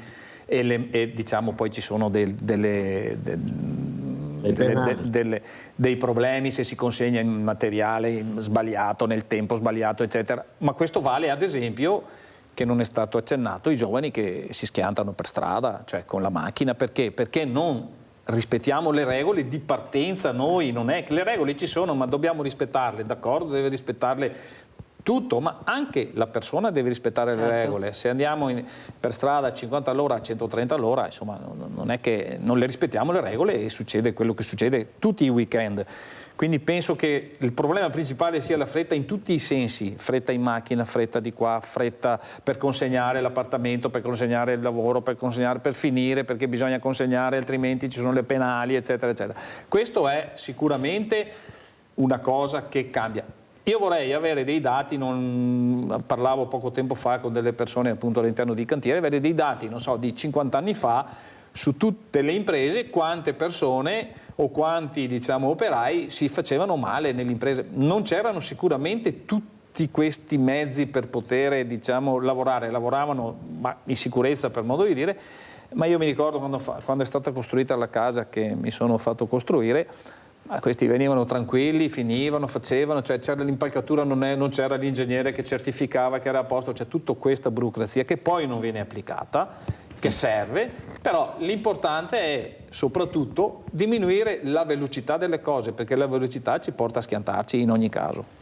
Allora, la fretta è il nemico numero 1. Dottor Rosato, come commenta quello che ha detto Maurizio Alberton? Guardi, soprattutto io sono molto d'accordo sul fatto che noi quando c'è un problema siamo bravissimi a burocratizzarlo e a risolverlo formalmente. Allora, ci sono tutti i timbri a posto, tutti siamo a posto, e tra il timbro a posto e poi la sostanza, il bene che voglio proteggere, non c'è poi il comportamento conseguente. E quindi in questo momento, poi dopo che c'è una esplosione di queste attività cantieristiche, di piccoli cantieri eccetera eccetera, con le consegne, con i lavori eccetera, sono perfettamente d'accordo che ci sono problemi legati proprio alla freneticità di queste attività lavorative, perché ci sono poi anche molte carenze dal punto di vista dei controlli, ecco. Però anche questo, quando si sa che non si rischia, si sa c'è una opportunità di non essere controllati, e allora c'è poco da fare. Ma dottor Rosato, non è che abbiamo un po' troppi di appalti, di subappalti, che poi in queste pieghe si trova il lavoro nero? Abbiamo visto anche l'ultima disgrazia su questo grande ipermercato che stava nascendo, ecco, non si sanno neppure i nomi delle persone, si sa molto poco. Ecco, anche qua la politica perché non interviene? Ma se tu sei un'azienda e prendi questo appalto, tu lo devi finire come una volta. Ma cos'è tutto questo passare di mano questi appalti? Vuol dire che non sei in grado di gestirla da solo. No, ma crei più lavoro. Ce lo spiega, dottor Rosato, se è vero che si crea più lavoro con tutti questi appalti e si danno la possibilità a molti di lavorare, e poi vediamo cosa sta succedendo? Prego. Beh, esatto, a parte il fatto, ripeto, che molto più lavoro è anche opinabile, nel senso che noi sappiamo che l'edilizia soprattutto fa volano sull'indotto, perché crea la ripartenza di tutte quelle imprese, quelle che forniscono i materiali e altre cose. Cioè, in sé l'attività edilizia in sé, sappiamo che alla fine poi anche l'occupazione, lì abbiamo carenza di lavoratori, non è un qualcosa da incentivare, ma l'edilizia viene usata, i lavori pubblici dell'edilizia e i privati vengono usati quando si vuole rilanciare l'economia e tutto l'indotto. Ma a questo punto non ci sono fatti i conti col fatto appunto che ormai la società è terziarizzata, molte persone certi lavori non le vogliono fare più, giustamente, che questi lavori sono pericolosi, ma soprattutto, ripeto, c'è il grosso problema è che tutto si gioca sul ribasso, sul massimo ribasso dei prezzi, perché ci sono imprese che lavorano appunto sulla possibilità di abbassare al massimo i costi, se no non ci stanno dentro. Queste imprese bisognerebbe farle morire, non farle stare sul mercato, e questo lo dice il dottor Rosato, che non è di sicuro l'ultimo della classe, ma esperto di politica del lavoro. Se qualcuno vuole ascoltare anche questa mattina quello che sta dicendo il dottor Rosato, perché mi sembra che è più chiaro di così, abbiamo Antonio da Padova. Vai Antonio. Sì, pronto, buongiorno. Buongiorno a tutti, buongiorno. Beh, diciamo che non è più come una volta. Una volta ti andavi a lavorare e le tasse erano al 15-16%. Ora le tasse sono al 25-30%. Praticamente si sa benissimo che un terzo del lavoro lo devi fare per pagare le tasse. Quindi c'è una frenesia, devi trovare lavoro, praticamente sei costretto, c'è per la bocca, praticamente sei preso per la gola Io mi ricordo quando avevo 15-16 anni, quando nevicava la gente poteva anche stare a casa, che non è che cadesse il mondo se perdeva un giorno di lavoro per la neve. Al giorno d'oggi purtroppo hai da lavorare un terzo del tuo stipendio per lo Stato, che questo Stato per me non è che governa, questo Stato è uno Stato che cerca soldi, sono delle acciughe, ma io lo vedo perché io ho 70 anni, ma lo vedo com'è che si lavora al giorno d'oggi.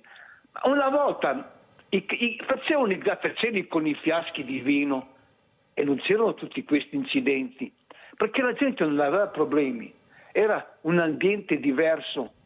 Ora tu sei un numero, tu se vai a lavorare bene, ma se non lavori vai, tanto c'è un altro che arriva al posto tuo, cioè è tutto diverso. E comunque dico la verità, è lo Stato che ha creato questa situazione. Noi non siamo più dei lavoratori, noi siamo degli schiavi che lavoriamo per un tozzo di pane, e lo vedi anche perché praticamente il tenore di vita si è anche sbassato, logicamente. È un'altra cosa. Io iniziai a lavorare a 16 anni, a 17 anni ero già operatore su macchine meccaniche, a 17 anni. Ora tu non puoi andare a lavorare, prima di 17 anni non puoi andare a lavorare. Mia moglie iniziò a lavorare che aveva 14 anni. Ma non è che qualcuno li ha obbligati ad andare a lavorare. Tu a 14 anni sei attivo, fai qualsiasi lavoro. Ora si lamentano le aziende che non ci sono lavoratori. Per forza! Tu giri coi pullman, tutti studenti, 18-19 anni, studenti che devono andare a scuola, che devono studiare. Perché? Perché i genitori non li lasciano liberi di fare? Io vedo gente che ha 18-20 anni che non ha voglia di studiare, ma devi studiare. E grazie Antonio, devo andare avanti, se no non ce la faccio, siete lunghi e bisogna che faccia parlare anche gli ospiti per rispondere, commentare, che mi sembra che Antonio abbia toccato di temi importanti, però non è neanche possibile lavorare e morire di fame. Io ho un banco solidale, dottor Rosato, domani è aperto, oggi prepariamo, e non avrei mai immaginato di vedere famiglie per bene che arrivano, perché nonostante che lavorino non riescono veramente a arrivare alla seconda settimana del mese, non alla ultima, alla prima o alla seconda settimana. Allora lavorare vuol dire dare dignità alla persona. Abbiamo gli stipendi più bassi e lavori sempre più impegnativi, anche pericolosi, oppure che non vengono fatti perché sono sottopagati. Prego, dottor Rosato. Guardi, anche qui io devo sempre un pochino fare, come dire, il controcanto. È vero, ci sono molti più lavori precari, sottopagati, eccetera, però se noi guardiamo l'insieme del sistema occupazionale italiano, si tratta sempre di lavori marginali, di lavori non dai numeri contenuti, ci sono dappertutto.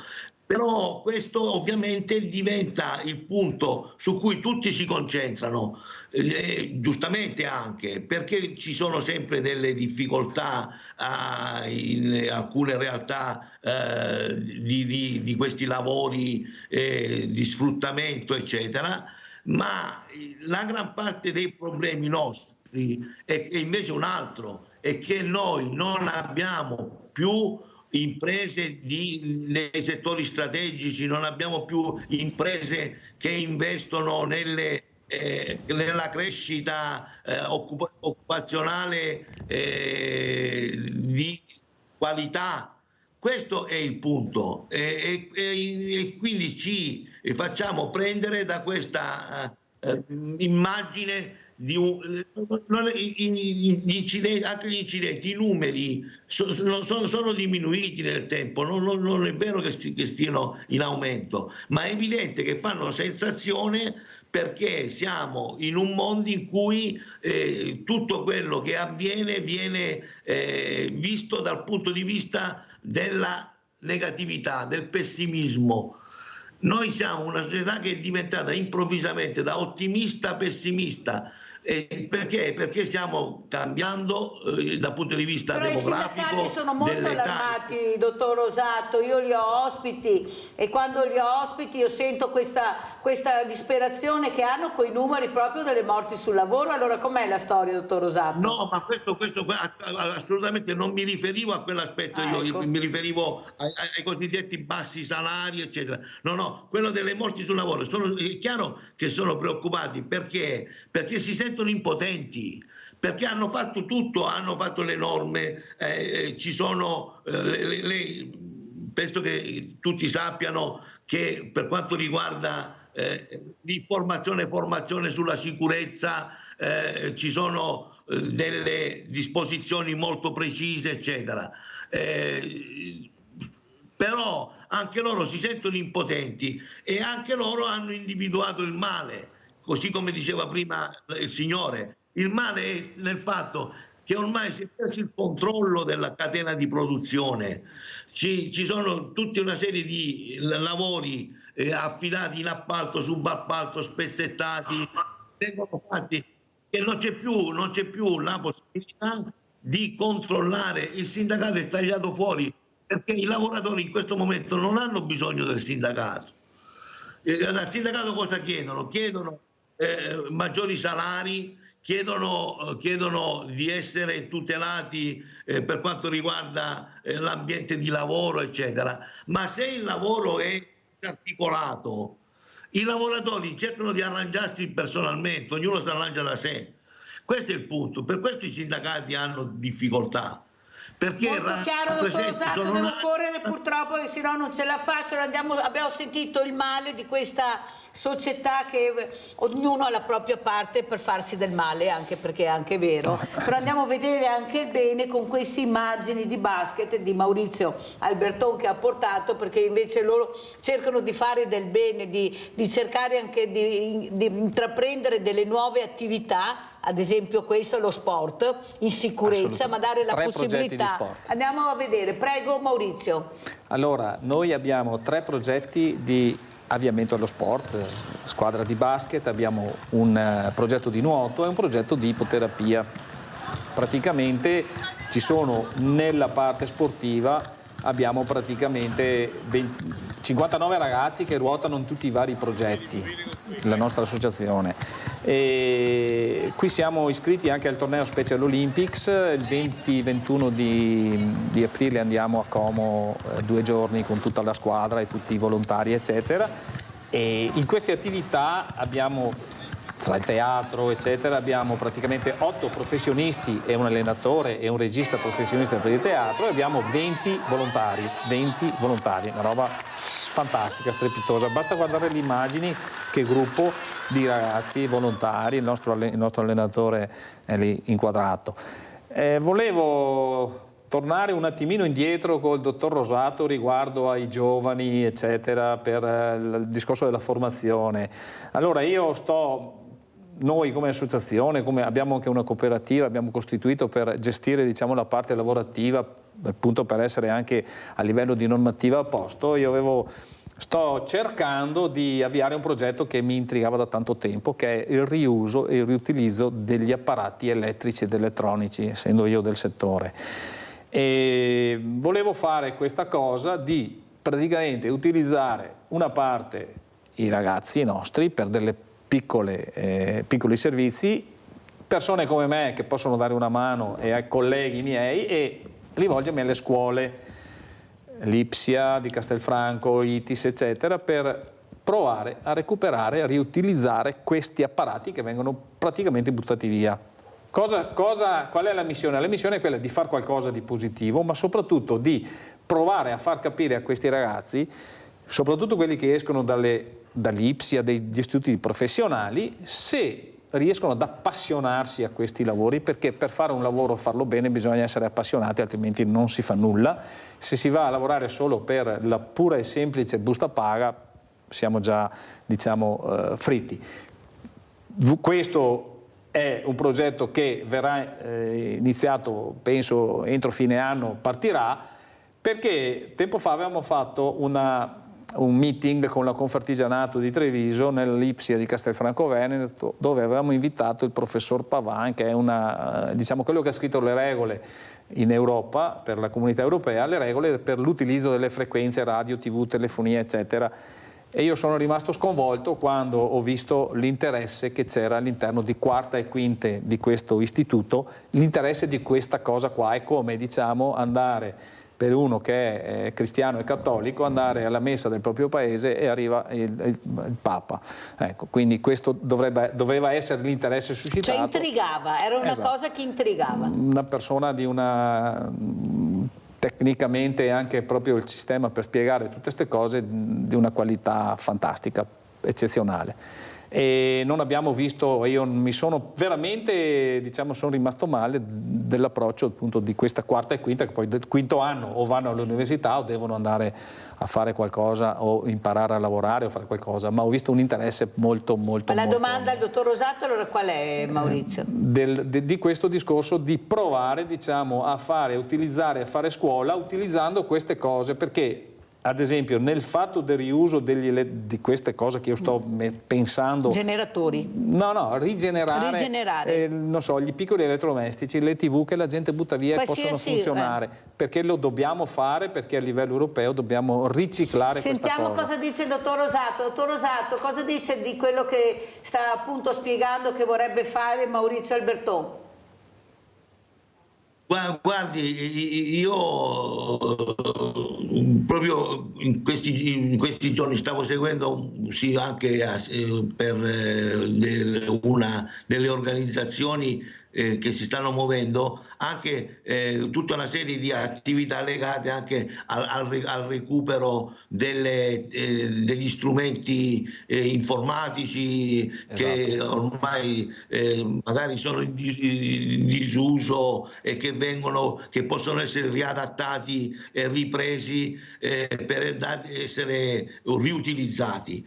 È una assoluta priorità questa di creare questa cultura, però sono d'accordo con lui, nel senso che le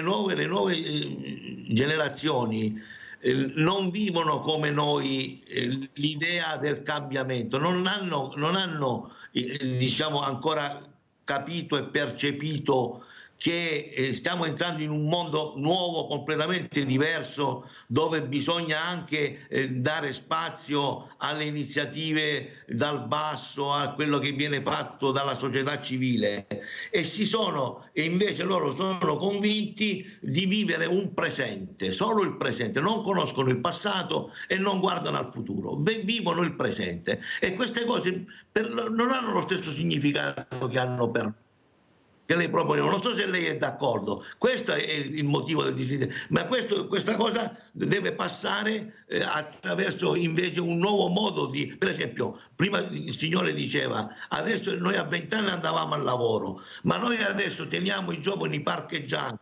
nella formazione fino a 29 anni, laurea, post laurea, master, eccetera, eccetera. Mentre negli altri paesi europei a 20 anni si entra nel mondo del lavoro. E si esce di casa, dottor Rosato, qua ce li abbiamo a casa a 40 anni, negli altri paesi a 18 anni sei già in giro per l'Europa. Maurizio, commenti le parole che è d'accordo su quello che sarebbe una buona cosa, ecco, sarebbe anche un'innovazione, ecco, reinserire queste attività proprio per cercare anche di stimolare questi ragazzi, perché poi io quando li ho anche ospiti è vero che sono intrigati dalla meccanica, basta vedere quei robot, basta vedere, oppure anche quei social, loro coi telefonini, coi computer, coi smart, loro sono molto avanti in questo, forse non li intrighiamo abbastanza, forse sono questi i giochi nuovi che vogliono. Secondo il mio punto di vista è proprio questo, perché non li appassioniamo forse. Mi allaccio al discorso dei computer che diceva appunto il dottore prima. Noi abbiamo avuto dalla Banca Intesa, hanno un progetto donare per non sprecare, ci hanno dato praticamente 10 PC, 5 portatili, 5 fissi.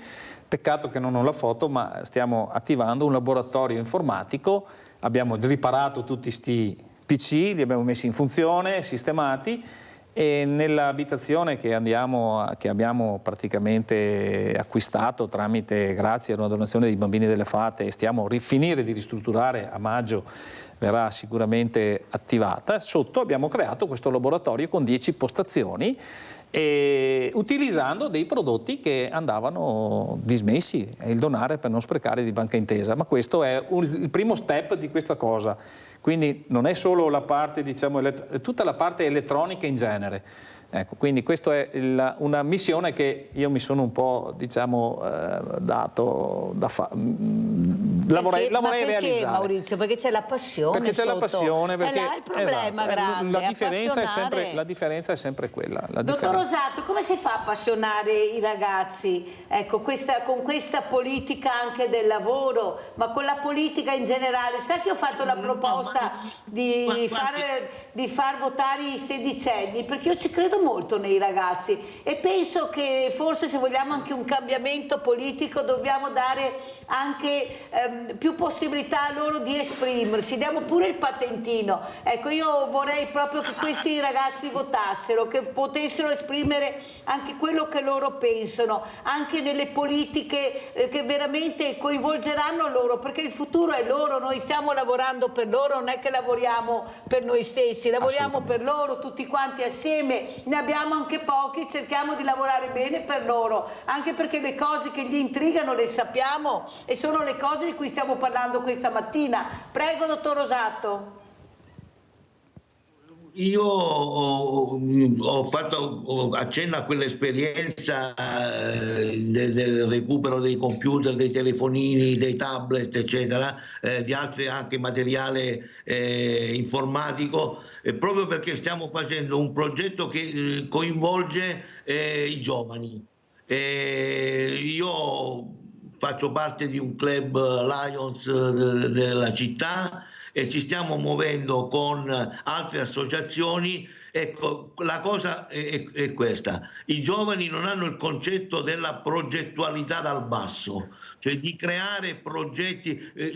Qui nel Trevigiano tutte le più grandi innovazioni, sia sociali eccetera, sono nate dalla comunità. I giovani invece vivono comunità che non progettano, vivono comunità che consumano. Abbiamo una responsabilità, noi adulti, ormai la gran parte siamo pensionati disponibili, di creare questo ambiente di commistione.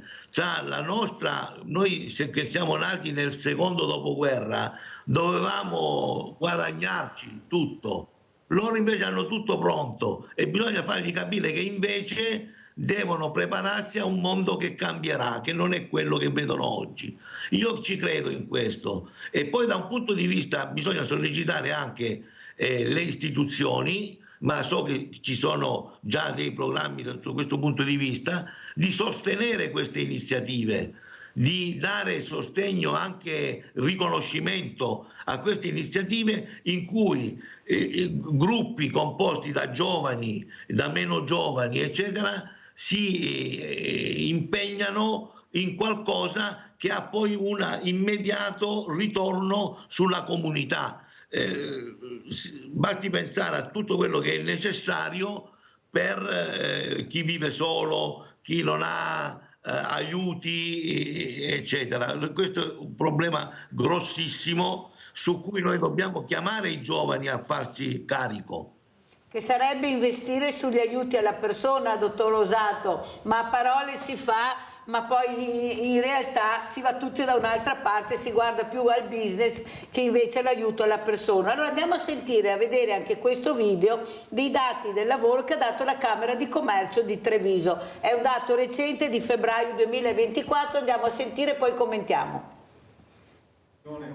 Più vecchi con meno lavoratori e con giovani che lavoreranno per vivere anziché vivere per lavorare. E questa è la fotografia della provincia di Treviso e del Veneto, tracciata dall'Osservatorio Economico e Sociale della Camera di Commercio di Treviso e Belluno, da qui ai prossimi 7 anni.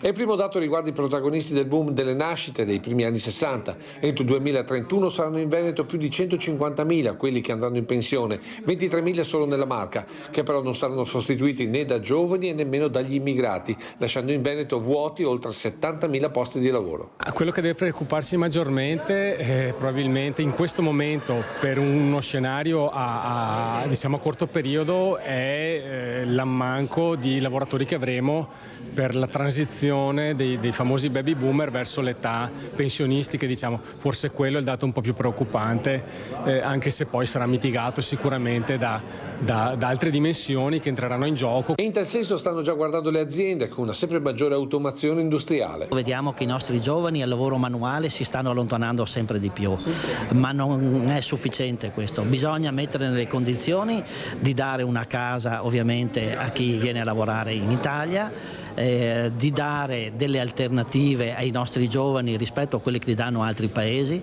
ossia avere tutti quei servizi e sottoservizi che al giorno d'oggi l'economia e la società moderna richiede. I nostri giovani vanno via per questo. Giovani che se ne vanno perché non trovano casa, di conseguenza non fanno famiglia e figli, in un'involuzione che porterà il Veneto nei prossimi 7 anni a perdere quasi 50.000 abitanti, quasi 5.000 solo nella Marca, che però potrebbero lievitare a 200.000 se non ci fossero il sostegno dei flussi migratori. E i giovani che difficilmente sostituiscono gli anziani perché le nuove generazioni non vedono più prioritario lo stipendio e il posto di lavoro sicuro. I giovani oggi chiedono all'azienda cose molto differenti rispetto al passato. Da un lato il lavoro di per sé non ha un ruolo fondamentale nella vita di tutte le persone nel senso tradizionale del termine e sempre più spesso i giovani alle aziende chiedono la possibilità di poter conciliare lavoro, esperienza lavorativa, ma anche tempi di vita, tempi da dedicare alla realizzazione personale e alle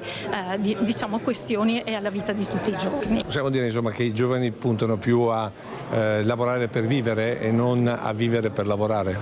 In un certo senso potremmo anche dire così, sì. Allora Maurizio, come commenti? Vorrei sentire anche la tua voce sui giovani, lavorare per vivere, non vivere per lavorare.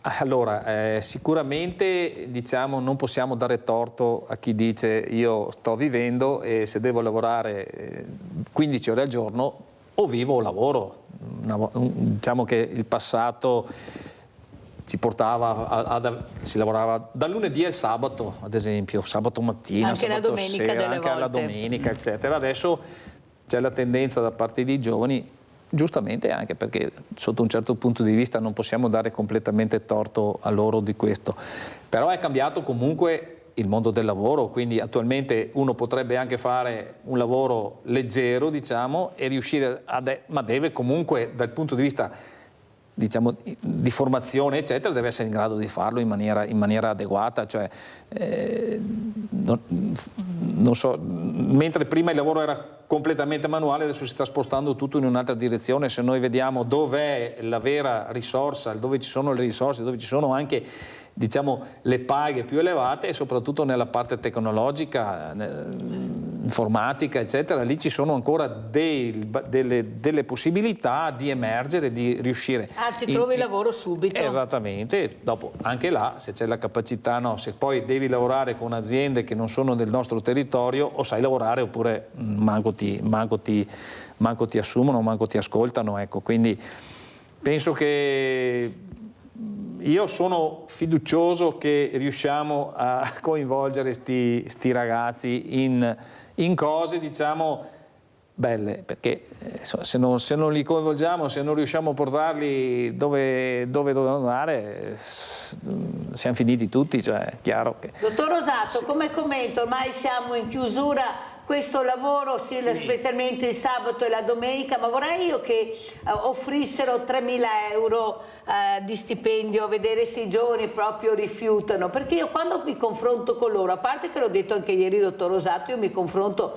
specialmente nel stagionale di tutti i ragazzi che fanno questi lavori per pagarsi l'università, sono tutte persone che studiano e questo mi fa molto sperare, che non si parla mai di questa realtà. Certo che però poveretti poi mi dicono mi fanno lavorare 12-13 ore a 1.500 euro al mese e poi di affitto ne pago 600-700 e poi devo vivere, se mi dite voi come posso continuare così, per forza non accetto il lavoro e questi sono ragazzi che invece avrebbero anche voglia di lavorare anche la domenica, ma per cortesia pagateli però, anche se è tutto in regola naturalmente perché i contratti sono regolari. Prego dottor Rosato, come commenta e come ci saluta? Come sempre alla fine viene fuori l'argomento mostro. Questo è un tema. Allora noi abbiamo organizzato tutto quanto, il lavoro, il welfare, la scuola, come se la nostra vita fosse divisa in 3 cicli: studio, lavoro, vado in pensione, e con delle età precise. Fino a 24 anni si era giovani e si studiava, poi si era lavoratori adulti e poi a 60 anni si andava in pensione, poi qualcuno andava prima, eccetera eccetera. Adesso è tutto stravolto, quindi pensare che ci sia la ricetta. Io per esempio, per quanto riguarda le retribuzioni basse eccetera, io sono perfettamente sicuro che il problema non è quello dei salari dei mestieri umili eccetera, ma in Italia rispetto all'estero paghiamo poco le professionalità intermedie, quelle dai 40.000 euro in su all'anno. E allora i giovani perché si dovrebbero appassionare al lavoro se sanno che anche se studiano, al massimo poi andranno a guadagnare 35.000, tranne pochissimi che poi arrivano a cifre spropositate? È lì che bisogna agire per invogliare i giovani a riscoprire anche il senso del lavoro come sacrificio, perché la carriera ti porta a migliorare sensibilmente le tue condizioni. Io perché mi devo impegnare se entro a 1.500 e andrò via a 1.800 per tutta la vita? Questo secondo me è il punto su cui concentrarsi. Sono d'accordo. Abbiamo Luciano da Desenzano, dottor Rosato, poi la salutiamo. Vai Luciano. Luciano? Pronto? Non sento Luciano. Allora, dottor Rosato, come ci saluta? Che messaggio vuole lanciare questa mattina da questa trasmissione Sveglia Veneti seguitissima? Il mio messaggio è sempre lo stesso: guardiamo al bicchiere mezzo pieno e a un mondo che ci lancia sfide terribili, però anche appassionanti. E quindi non ci facciamo prendere dal pessimismo. E alla scuola cosa vorrebbe dire? Alla scuola oppure anche agli industriali, dottor Rosato, agli industriali che dovrebbero, adesso si accorgono che mancano figure, ma la formazione dov'era? Quando ha iniziato a capire che dovevano fare formazione? E premiare il merito. La scuola è la prima cosa che bisogna rivoltare come una calzetta. Ecco. E Maurizio, cosa volevi aggiungere? Volevo aggiungere che dobbiamo ritornare a premiare il merito. È l'unica possibilità che ci rimane, cioè se tarpiamo le ali, se blocchiamo perché non bisogna fare di più, eccetera, perdiamo tutto. Perché è solo l'innovazione comunque non nasce da un pezzo di carta, nasce dall'inventiva di qualcuno, lo vediamo tutti i giorni, quindi se fermiamo anche queste possibilità perché dobbiamo tenere tutti allo stesso livello eccetera, penso che... Anche perché io sono convinta, e lo dico anche al dottor Rosato, Maurizio, che questi ragazzi sono dei creativi, non c'è niente da fare. Lo sono, basta solo capire e dare loro dei giochi dove questa creatività riesce a uscire. La scuola è importantissima. Cosa dice il dottor Rosato? Poi la saluto veramente. Lei ha detto bisogna girarla come un calzino questa scuola. Lei è pessimista adesso, sì. Però, perché vuol dire che qualcosa non va nella scuola. La prima cosa è che si comincia tardi e si finisce tardi. Si dovrebbe cominciare prima, perché ormai i ragazzini sono svegli a 4 anni, sanno già fare tutto, eccetera, e bisognerebbe poi dopo cominciare a essere meno, come dire, esigenti rispetto a quelli che sono i titoli e cominciare a far rientrare nel mondo del lavoro le persone intorno ai 18-19 anni e cominciare da lì a dargli prospettive di crescita, ma di crescita vera, di miglioramento. Cioè, se non si ricrea il meccanismo dell'ascensore sociale, avremo una società che pensa solo al presente.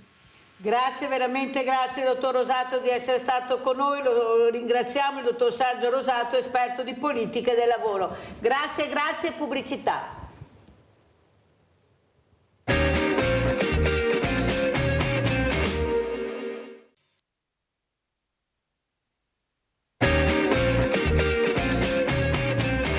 Saluto Matteo Zuin, fisico e primo ricercatore CNR, Consiglio Nazionale delle Ricerche, Ricerca, Formazione e Innovazione. Grazie veramente al professor Zuin di essere qui con noi. È rimasto con noi anche Maurizio Alberton, ma abbiamo in linea Vladimiro da Rovigo, se non mi cade la linea. Vai Vladimiro. Ciao Milena, grazie. Mi volevo aspettare a vedere se c'era qualche tuo ospite in sintonia con il discorso che volevi fare adesso. Però lo devo fare ugualmente, ti chiedo scusa, vado a scheggia. Mi fatigavo telefonare ieri al tuo ospite dei Fratelli d'Italia, consigliere, no? Sì. Non perché avesse dubbi nei suoi confronti, ma perché era un discorso che quasi quasi era da fare. E infatti stamattina sul Corriere del Veneto c'è il titolo che alcuni di Forza Italia del Sud chiede che il voto sull'autonomia regionale venga spostato a dopo le europee, perché se no dice che perde voti al sud. Benissimo, cioè che sta anche il discorso loro, ha una clientela al sud abituata in certa maniera e quindi ha anche paura, no? Ciò che succede è che un esponente politico importante del Veneto, non fa il nome ma il cognome sì, Tosi, che è del Forza Italia, dice che lui rimane un autonomista convinto, ma che però è giusto nel calendario dei voti alla Camera rispettare e mettere prima in calendario qui che c'è i veri problemi importanti, che ne c'è, non l'autonomia, ma questi qua che sono i più importanti, è che è sbagliato ridurre l'autonomia a una bandierina da sventolare per l'elettorato, no? Io sono rimasto, dico, ma questi qua, gli discorsi che non puoi fare una persona come Tosi, che è tra quelli che ha fatto nascere Liga Veneta più o meno, lo puoi fare uno di Forza Italia, del suo partito, ma del Sud, è comprensibile, oppure genericamente puoi fare uno dei 5 Stelle, i 5 Stelle non vogliono autonomia e loro ti tira fuori una materia importante e urgente, una alla settimana pur di non votare l'autonomia, ma no, puoi fare uno del Veneto. E allora mi chiedo due cose velocissime e chiudo, due cose senza fare riferimento a niente o a nessuno in particolare, ma in generale. La prima è questa qua, qualcuno che definiva Salvini un cretino.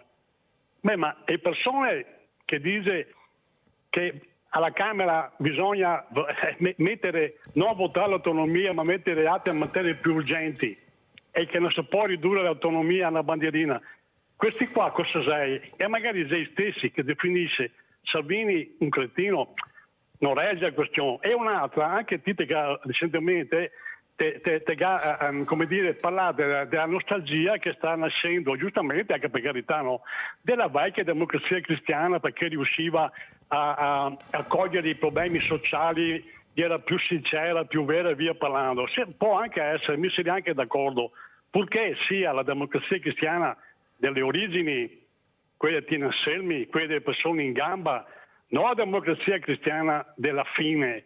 Cioè non sei i partiti che fa le persone del valore, sei le persone del valore che fa i partiti. Molto chiaro Vladimiro, ti ringrazio, ma devo correre perché il tempo lo sai che è tiranno, sei stato chiaro nelle tue riflessioni, ognuno a casa si faccia le proprie, provi a pensare a quello che ha detto Vladimiro. Io adesso vorrei salutare il dottor Matteo Zuin perché mi interessa molto, fisico e primo ricercatore CNR proprio sui giovani e la ricerca, sui giovani e la formazione e soprattutto l'innovazione. Io ci credo tantissimo, dottor Zuin, che loro avrebbero voglia di fare questo, è che non li intrighiamo, non li appassioniamo, non riusciamo a guardarli negli occhi e forse ascoltarli. Cosa dice dottor Zuin? Buongiorno, grazie dell'invito intanto, un saluto a tutti gli ascoltatori. Sì, sono d'accordo con lei. Noi devo dire che qui a Padova, dove svolgiamo attività nell'ambito della fusione nucleare, abbiamo in realtà la possibilità di formare molti giovani, di incontrare molti giovani, e ci accorgiamo che se stimolati i giovani rispondono in modo straordinario. Quindi devo essere sincero a dire che la realtà che noi viviamo qui a Padova è molto stimolante per i giovani, che sono veramente produttivi quando poi messi nelle condizioni di farlo, insomma. Dottor Zui, io li ho avuti qua tante volte con i loro docenti, specialmente con la meccanica, con i robot, ma anche come ricercatori. Hanno le idee chiare, sanno veramente il percorso che dovranno intraprendere, anche se è un percorso molto difficoltoso, perché in Italia fanno fatica a emergere, non diamo loro fiducia. Pensate, dopo tanto studio, e tanti che chiamiamo ancora i dottorini qui da noi, come fossero veramente delle persone che sanno pochissimo e invece sono di una preparazione unica. Ecco, perché non crediamo nei giovani? Perché non riusciamo a far capire l'importanza invece della loro voce, della loro parola, di quello che sanno fare? Ecco, il rispetto del loro studio e del loro lavoro. Dottor Zui, chi è che non li ascolta secondo lei? Naturalmente la sua è una domanda della quale non sono certo di conoscere la risposta. Quello che le posso dire è che naturalmente i giovani spesso possono essere spaventati da un percorso che nel caso, diciamo, specifico del quale io mi occupo, che è quello della fisica nucleare o dell'ingegneria nucleare. Naturalmente questo richiede un percorso molto importante, molto impegnativo. Però quello che posso dire è che i ragazzi motivati e stimolati in realtà sono in grado di dare risultati straordinari nel nostro campo, nel quale oltre che alle competenze è necessario anche fornire innovazione, idee nuove. I ragazzi, se messi nelle condizioni, sono un potenziale straordinario. Quindi noi ci siamo accorti che il contributo di innovazione che danno i giovani, che si laureano per esempio all'Università di Padova e che svolgono le nostre attività di ricerca in collaborazione con i più anziani, sono straordinari. Quindi quello che posso dire semplicemente è che dovremo tutti forse imparare ad ascoltarli. Naturalmente poi i giovani hanno delle esigenze che sono diverse da quelle delle generazioni precedenti e quindi non sempre è facile comunicare con loro, ma se si riesce a trovare un campo comune di dialogo, io ho una fiducia straordinaria nelle loro capacità. Insomma, io vedo che i giovani come commenta Maurizio Alberton le parole del dottor Zuin, un dottor Zuin molto ottimista, che crede in questi giovani, che sa che se si intrigano e se si appassionano i risultati si ottengono. Però è difficile perché non sempre ci sono le famiglie di supporto, non sempre c'è una società che li accoglie, che riesce a capire l'importanza di quello che vorrebbero dire, perché non li ascoltiamo. Prego Alberton. Anch'io non sono sicuro di avere la risposta, come diceva il dottore prima, però penso che ma bisogna anche, diciamo, oltre ad ascoltarli, diciamo anche, non so, sceglierli, cioè nel senso di dire tu vieni qua, proviamo a fare questo, cioè, perché altrimenti ascoltare sì, però bisogna anche poi che li prendiamo di petto, cioè nel senso di dire abbiamo 2, 3, 4, 5 persone che ci sembrano adeguate per fare una cosa, li dobbiamo eventualmente coinvolgere nelle cose, ma diciamo ad personam, non nel gruppo, perché poi nel gruppo cambia tutto. Il discorso che diceva, appunto, che dicevi Mirella prima riguardo al fatto che quando i giovani sono insieme si comportano in maniera non adeguata alle bande che mi accennavi prima, eccetera, questi gruppi così, magari poi presi uno per uno sono dei ragazzi splendidi e hanno magari le capacità di fare, però li dobbiamo cercare di pescarli, tirarli fuori, portarli, prenderli. Vieni qua, tu prova, vieni qua che facciamo questa cosa, che proviamo. Cioè, quindi coinvolgerli, ma anche, ripeto, è difficile coinvolgere 50 persone su una cosa, sulla stessa cosa. Penso che anche a livello università, dottore, ci sono delle persone che vengono scelti per dei meriti o perché hanno le capacità per riuscire a fare quello che lei eventualmente chiede. Credo che questo sia, perché se li prendiamo tutti, magari non riusciamo a far nulla oppure non specializziamo nessuno, non li portiamo ad evolversi, giusto? Non so se questo è un... Dottor Zuin, ho avuto un ricercatore, mi sembra dall'Olanda, che ha detto che noi in Italia abbiamo delle ottime università, ma siamo carenti come laboratori, dove veramente riesci a formare la persona. E non è stato uno solo che me l'ha detto. È vero o non è vero di questa critica che ha fatto questo ricercatore? Allora, questo che ha detto è certamente vero in senso generale, nel senso che quello che posso dire è che il livello di preparazione degli studenti italiani è direi superiore, per quanto ho potuto vedere io, a quasi tutti i livelli che ho incontrato di studenti provenienti dall'estero. È vero però che facciamo fatica ad attrarre poi i migliori, perché le opportunità che l'Italia è in grado di offrire spesso non sono confrontabili a quelle che i giovani più bravi in particolare trovano all'estero, e quindi in questo si inserisce anche, se vogliamo, in generale una certa carenza di laboratori, di strutture. Io ribadisco, probabilmente vivo in una realtà più fortunata, perché qui a Padova abbiamo uno dei laboratori più belli sia a livello nazionale che a livello europeo, e quindi in qualche modo siamo in grado per fortuna di tenere i ragazzi più bravi. Però è vero che in senso generale le opportunità che l'estero è in grado di offrire, non solo gli Stati Uniti ma anche in Europa, anche nei paesi vicino a noi, spesso sono molto attraenti per i bravi e soprattutto per i più bravi. Quindi il rischio che il sistema paese ha è quello di perdere la quota dei migliori, che poi sono quelli che naturalmente forniscono anche un futuro al paese migliore potenzialmente. Però ribadisco, forse io, come lei diceva, sono ottimista, perché qui a Padova abbiamo una realtà in senso di laboratorio che è quasi unica, direi, e quindi abbiamo effettivamente la possibilità di garantire a questi giovani delle prospettive.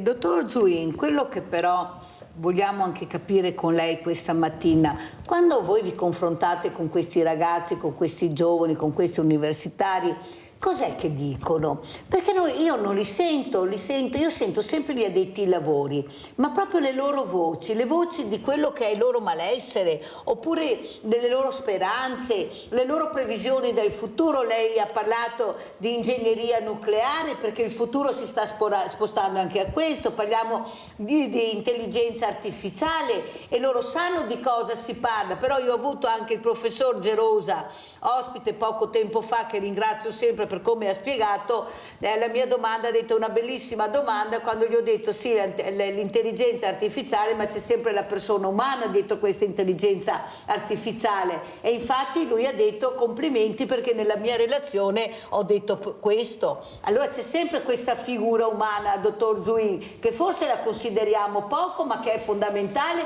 anche se la tecnologia fa passi da gigante. Prego.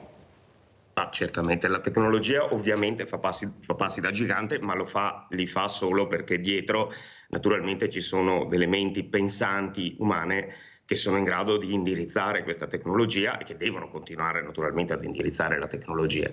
L'intelligenza artificiale offre delle opportunità straordinarie che l'uomo deve saper cogliere e non disperdere, in particolare le tecniche di apprendimento che le macchine hanno e che possono naturalmente migliorare i processi sia produttivi che tutti i modelli, diciamo, interpretativi di quello che succede. I giovani in questo, naturalmente, avendo una flessibilità che deriva da una freschezza anche mentale, sono quelli più in gamba naturalmente nel capire quali sono le potenzialità di certi sistemi. Naturalmente noi li vediamo utilizzare i loro telefoni in un modo che probabilmente la mia generazione non potrebbe imparare mai. È vero però che, come lei dice, i giovani hanno un senso di incertezza importante, e questo senso di incertezza non aiuta spesso nell'individuare quelle che sono le vie giuste per il futuro, nell'avere fiducia nel paese, nelle proprie scelte, e questo naturalmente è un problema che però non dipende dai giovani, ma dipende dal sistema paese, insomma, da quella che è la generazione che gli ha fornito queste condizioni. Quindi un senso di incertezza generale naturalmente c'è. Però io sono anche convinta, dottor Zuin, che io non devo essere fortunato, penso che lo dico quasi tutte le mattine, ad essere in quella città, ad avere quell'università, quell'ateneo, quella scuola, quei docenti. Io devo avere quello che mi aspetta di diritto se ho voglia di studiare, se ho voglia di impegnarmi. E questo non sta avvenendo. Non sta avvenendo, perché giustamente Maurizio prima non c'è il merito, si parlava prima, no, di premiare il merito. Non mi sembra che venga tanto premiato il merito se non riesci a far parte di qualche associazione importante, chiamiamola così, così non tocchiamo i tasti di nessuno. Ecco, che se anche non hai il merito riesci ad arrivare lo stesso, perché questi sono gli esempi che stanno passando. Cosa serve il merito? Tu conosci o fai parte di un cerchio magico, il merito te lo creo io. Questo è il grande problema che vivono invece certi giovani che vogliono anche impegnarsi, perché lui sì e io no. Io devo essere fortunata ad avere quello che mi aspetta di diritto se ho voglia di studiare. Maurizio, cosa vuoi dire? Io passerei anche per un discorso primario, che è quello del, diciamo, di valorizzare tutti i tipi di lavoro che ci sono, cioè quindi la tecnologia va benissimo, nuove, tutta la fisica nucleare eccetera, però l'importante è che siano valorizzati tutti i tipi di lavoro, perché non abbiamo bisogno solo di sì, d'accordo, questo è fuori di dubbio, bisogna premiare e avere, diciamo, le persone che fanno sviluppare e che migliorano la vita di tutti, però poi c'è bisogno anche del lavoro, diciamo, possiamo dire, quello che viene considerato un lavoro di secondo piano, e deve essere valorizzato tantissimo, perché comunque per mangiare l'insalata la dobbiamo piantare, la dobbiamo coltivare, per mangiare il pomodoro idem, per il latte al mattino ci deve essere qualcuno che munge il latte con mezzi meccanici o no, però comunque anche questo, diciamo, bisognerebbe tornare un po' a valorizzare tutti i lavori, cioè che tutto è connesso e tutto, discorso sempre che riguarda la tecnologia, che tutto è connesso, se manca questo, manca tutto, cioè quindi dobbiamo aumentare questa cosa. Poi il discorso del merito, lì non ci piove, io sono stato sempre abituato a, diciamo, a misurare le persone, a misurare la capacità su quello che uno riesce a fare, con quello che riesce ad innovare, con quello che riesce a studiare, dove si impegna di più, si impegna di meno, poi magari ci riesce, però nell'impegno e nella possibilità di dare qualcosa di più rispetto ad altre persone. Questo è assolutamente fuori dubbio. Anche il fatto, ad esempio, nella scuola, i voti che non ci sono più, c'è il merito, non merito, perché poi il ragazzo si sente, cioè, non rientra nella mia filosofia, dopo, perché qualcun altro mi dirà che sto sbagliando, però se non cominciamo a premiare chi deve essere premiato, ma succede nella vita, è così, funziona così. Dottor Zui, prego. Sono completamente d'accordo, naturalmente, e sono d'accordo peraltro che tutti i livelli del lavoro siano utilissimi, cioè siano fondamentali, diciamo, perché una società possa avere successo, il che vuol dire, diciamo, in generale garantire un buon livello di vita ai componenti di questa società. Ecco, io non sono così convinto che da noi domini la componente di fortuna. Io ho la sensazione che le opportunità di formazione a tutti i livelli, forse il nostro paese, io non sono così pessimista, devo essere sincero, mi sembra che le fornisca.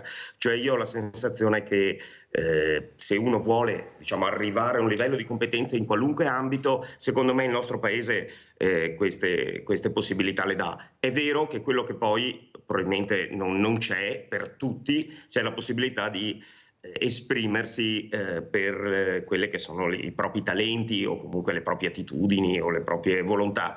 Però è raro nel nostro paese che, diciamo, i più bravi non abbiano le opportunità, semplicemente perché, come diceva lei, non conoscono qualcuno o non sono stati fortunati. Certo, una quota di fortuna nella vita purtroppo è innegabile che serve, però io ritengo che, almeno per quella che è la mia esperienza, le dico la verità, questa sia davvero una piccola quota, cioè le persone veramente brave o comunque veramente motivate in qualunque ambito possibile, di solito, insomma, hanno la capacità di mostrare questa loro possibilità. È vero però che il mondo del lavoro purtroppo in questo momento è limitato, e quindi non sempre dà a tutti la possibilità di raggiungere i propri obiettivi. Questo è innegabile. Il dottor Zui, molti giovani una volta laureati e veramente quando escono dalle università, come avete sentito in più occasioni in questa trasmissione, veramente sono preparatissimi, perché è vero, vanno all'estero.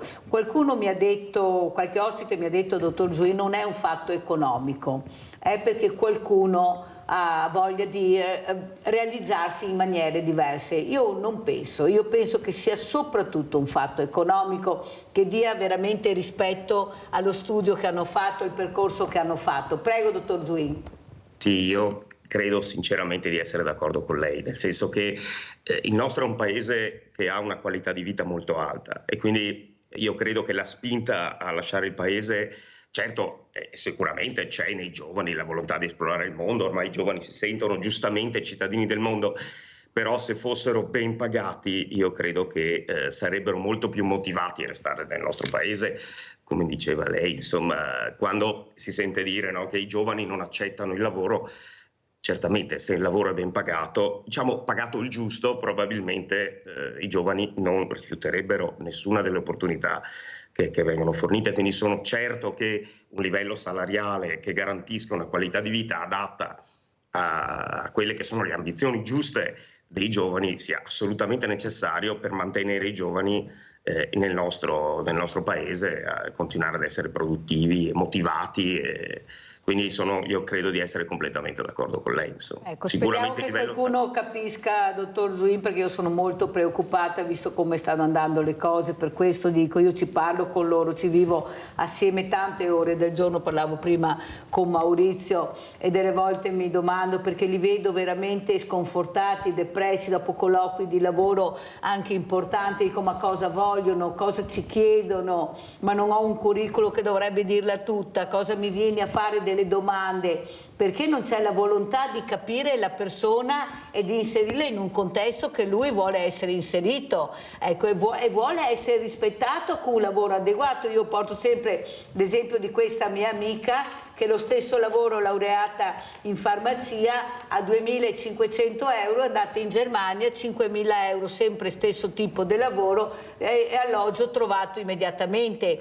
Capisce che non sono numeri da poco, sono numeri che fanno pensare, dice, ma perché Mirella non riescono a capire la potenzialità che abbiamo, ma perché devo andare là, ma là mi trovano, ho il posto sicuro, uno stipendio veramente perfetto, però devo lasciare le mie radici. Guardate che non è così semplice, o sbaglio, dottor Zuin?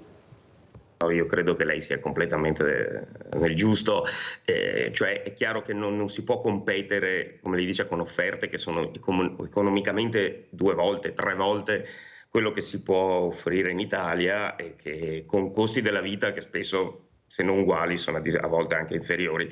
Quindi temo che quello che lei dice, almeno per quanto mi riguarda, sia completamente corretto. Anche a noi è capitato di perdere dei ragazzi che trovavamo eccezionali perché avevano ricevuto delle offerte alle quali per noi era impossibile controbattere, insomma.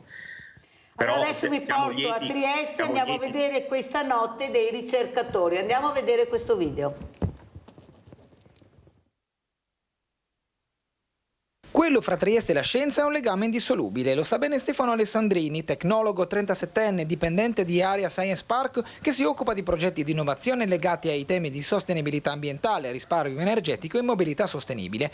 Perché parliamo di Stefano? Semplicemente per dare uno spaccato di quello che può essere il lavoro di tanti altri, giovani o più esperti, che lavorano nell'ambito della ricerca, settore fiore all'occhiello di Trieste. Ci sono capitato un po' per caso, però diciamo che da sempre, fin da quando studiavo ingegneria, avevo l'idea che i temi energetici fossero un po' il futuro e quindi mi sono buttato su un indirizzo energia e ambiente, poi ho fatto un dottorato sempre su ingegneria energetica, sistemi energetici, e da lì sono andato avanti verso temi un po' diversi come quello della pianificazione energetica territoriale, e, insomma, progetti innovativi in quest'ambito. Gli studi in ingegneria, poi un dottorato sui temi ambientali e dei sistemi energetici. Stefano ha scelto di restare a Trieste e da 6 anni lavora, con passaggi di vari contratti, in Area Science Park. Di fatto ho lavorato sempre a Trieste, prima all'università e poi con un'azienda, cioè contemporaneamente al dottorato ho lavorato anche con 2 aziende di fatto in periodi diversi e poi sono entrato in area come assegnista di ricerca e poi ho evoluto il contratto a quello di tecnologo. Il suo lavoro può svilupparsi in team, così come nel perseguire un obiettivo preciso di cui solo lui si occupa. Io lavoro in un ufficio che si chiama Ufficio Studi. Ci sono i progetti finanziati dall'Europa, i progetti finanziati da enti e aziende esterne, piuttosto che attività interne di organizzazione dati e quant'altro che hanno scadenze magari più ravvicinate. Oggi si chiude un progetto europeo che si chiama SECAP, che riguarda la predisposizione di strategie e linee guida per le amministrazioni locali finalizzate alla redazione dei piani d'azione per l'energia sostenibile e il clima. Il lavoro e la famiglia. Stefano descrive così il suo rapporto fra le ore impiegate in area e il tempo libero. Diciamo che c'è sempre la possibilità di lavorare 24 ore al giorno, volendo, però ho un bambino piccolo, mi piace la musica, suono, quindi riesco dopo una certa ora a ritagliarvi i miei spazi, mi sono autoimposto insomma di tenermi anche abbastanza libero nei weekend. Infine l'aspetto economico. Stefano ha un buon stipendio, abbastanza sopra la media di un dipendente, difatti può puntare in futuro a un ruolo di dirigenza. Al momento devo dire sono molto soddisfatto, mi ritengo anche piuttosto fortunato perché insomma ho un buono stipendio, la carriera è uno dei miei interessi primari, non lo posso negare. Immagino che o in quest'ente o in altri enti di ricerca sia possibile fare degli ulteriori gradini di carriera, chiaramente verso la dirigenza, perché dal mio livello in poi c'è sostanzialmente la dirigenza, chi lo sa. Avete visto che bello? Avete sentito quando li ascoltiamo cosa riescono a farci capire e a dirci? Avete sentito le parole? Avete visto che bello questo ragazzo, questo uomo con famiglia, giovane? Questi sono anche i nostri giovani ricercatori. Maurizio, so che ci devi salutare, come vuoi salutarci? Io vi saluto e secondo il mio punto di vista ce la facciamo, noi come farcela ce la faremo senz'altro a fare quello che avevo spiegato prima, siamo impegnati a 100 all'ora e riusciremo sicuramente a mandare avanti questi progetti e speriamo che sia una cosa positiva per coinvolgere, a parte diciamo quelli di una certa età che hanno già dato disponibilità, per coinvolgere le scuole e i giovani per vedere se qualcuno si appassiona a queste cose, perché comunque sarebbe una cosa fantastica. Io saluto tutti, ringrazio Mirella per avermi invitato, magari più avanti ci vedremo ancora e vi invito, se qualcuno ha piacere, martedì 16 alle 20:30 il nostro spettacolo di teatro Dedalo ed Icaro all'Accademico di Castelfranco Veneto e basta prenotare, eventualmente c'è il numero del teatro e vi aspettiamo numerosi per questa manifestazione. Grazie a Maurizio Alberton, Presidente Associazione Farcela di Castelfranco Veneto, e prima di dare la parola e salutare il dottor Matteo Zuni andiamo a vedere anche questo servizio che è molto bello, sempre a Trieste, il mestiere del ricercatore. Andiamo a vedere. Trieste e la scienza è un legame indissolubile, lo sa bene Stefano Alessandrini, tecnologo 37enne, dipendente di Area Science Park, che si occupa di progetti di innovazione legati ai temi di sostenibilità ambientale, risparmio energetico e mobilità sostenibile. Perché parliamo di Stefano? Semplicemente per dare uno spaccato di quello che può essere il lavoro di tanti altri, giovani o più esperti, che lavorano nell'ambito della ricerca, settore fiore all'occhiello di Trieste. Ci sono capitato un po' per caso, però diciamo che da sempre, fin da quando studiavo ingegneria, avevo l'idea che i temi energetici fossero un po' il futuro e quindi mi sono buttato su un indirizzo energia e ambiente, poi ho fatto un dottorato sempre su ingegneria energetica, sistemi energetici, e da lì sono andato avanti verso temi un po' diversi come quello della pianificazione energetica territoriale e insomma progetti innovativi in quest'ambito. Gli studi in ingegneria, poi un dottorato sui temi ambientali e dei sistemi energetici. Stefano ha scelto di restare a Trieste e da 6 anni lavora, con passaggi di vari contratti, in Area Science Park. Di fatto ho lavorato sempre a Trieste, prima all'università e poi con un'azienda, cioè contemporaneamente al dottorato ho lavorato anche con 2 aziende di fatto, in periodi diversi, e poi sono entrato in area come assinista di ricerca e poi ho evoluto il contratto a quello di tecnologo. Il suo lavoro può svilupparsi in team, così come nel perseguire un obiettivo preciso di cui solo lui si occupa. Io lavoro in un ufficio che si chiama Ufficio Studi. Ci sono i progetti finanziati dall'Europa, i progetti finanziati da enti e aziende esterne, piuttosto che attività interne di organizzazione dati e quant'altro che hanno scadenze magari più ravvicinate. Oggi si chiude un progetto europeo che si chiama SECAP, che riguarda la predisposizione di strategie e linee guida per le amministrazioni locali finalizzate alla redazione dei piani d'azione per l'energia sostenibile e il clima. Il lavoro e la famiglia. Stefano descrive così il suo rapporto fra le ore impiegate in area e il tempo libero. Diciamo che c'è sempre la possibilità di lavorare 24 ore al giorno, volendo, però ho un bambino piccolo, mi piace la musica, suono, quindi riesco dopo una certa ora a ritagliarvi i miei spazi, mi sono autoimposto insomma di tenermi anche abbastanza libero nei weekend. Ho voluto rifarvi ascoltare in parte perché hanno due servizi distinti, ma questa voce, perché questa è la speranza, questi sono i buoni esempi che dobbiamo vedere, ma se io non faccio vedere questo servizio, chi a casa lo aveva visto questo servizio, sentire questo giovane, anche le aspettative che può dare, la speranza, o sbaglio dottor Zuin? Forse dobbiamo ascoltarli di più, farli vedere di più, farli parlare di più. Avete sentito con quante semplicità ha spiegato quello che sta facendo, l'obiettivo che si pone? Prego dottor Zuin, questo è merito anche vostro, Non lo so, però certo è stimolante sentire un ragazzo con tanto entusiasmo, che si vede, diciamo, che ha degli occhi che brillano quando parla del proprio lavoro, con entusiasmo e forza. Per quello, quando le dicevo che io sono ottimista, è perché mi capita spesso, diciamo, di avere a che fare con storie di successo in questo senso, nel senso di ragazzi che riescono a trovare uno spazio in cui la propria passione per fortuna può essere sviluppata. Insomma, io sono fiducioso che mettendo assieme le forze del nostro paese, che io trovo assolutamente straordinarie, si potrebbe dare veramente spazio a tutti. Cioè, abbiamo delle risorse che sono eccezionali, si tratta solo di sfruttarle, perché davvero questo ragazzo dovrebbe essere un esempio un po' per tutti, ecco. E infatti l'ho fatto vedere 2 volte, come ha visto dottor Zuin, perché ci credo molto e come dice lei ne abbiamo tantissimo. Il problema è riuscire ad ascoltarli, a farli vedere, perché questi ragazzi proprio seminano speranza, ecco, speranza anche per quelle persone che non sono così ottimiste.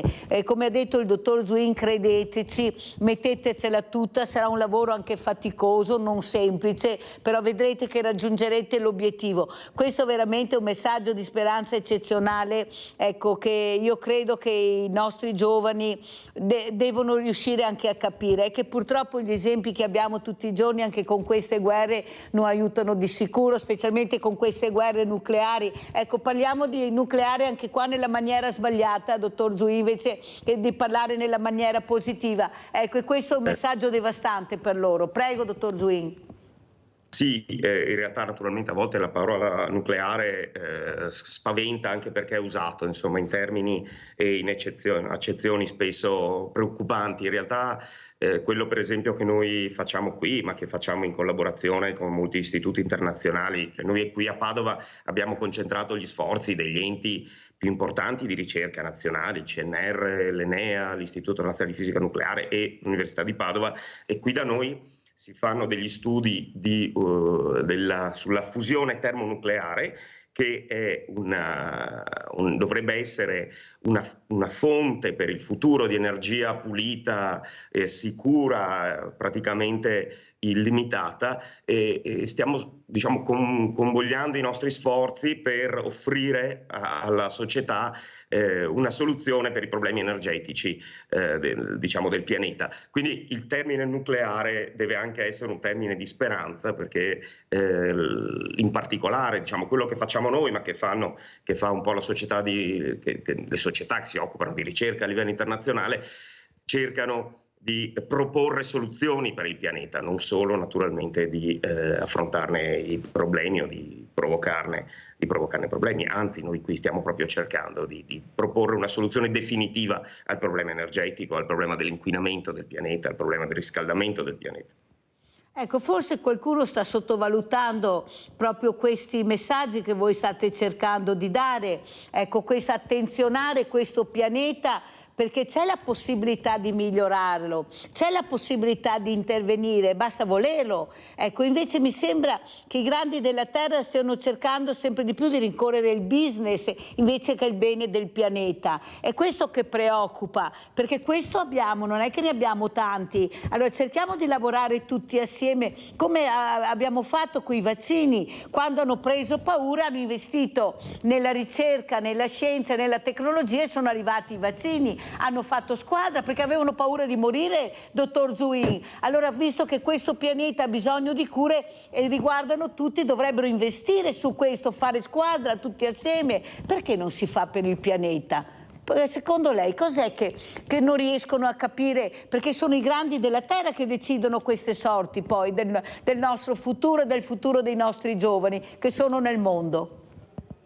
Allora, ci sono secondo me diversi aspetti che fanno sì che la soluzione non si trovi o non si voglia trovare in tempi veramente rapidi. Uno è legato al fatto che non tutti credono al riscaldamento del pianeta. Qualcuno dice, bah, cosa sarà mai 1,5 gradi, 2 gradi in più? Però pensi lei come sta quando lei banalmente ha 2 gradi in più, no? Invece che avere 37 a 39. Ecco, immaginiamoci un pianeta in quelle condizioni, naturalmente probabilmente diventerebbe inabitabile in qualche modo per la società, ma questo avviene su scale dei tempi che potrebbero sembrare lunghe per chi deve prendere le decisioni, quindi ci vuole una certa lungimiranza, no? Quindi questo è già secondo me un primo problema.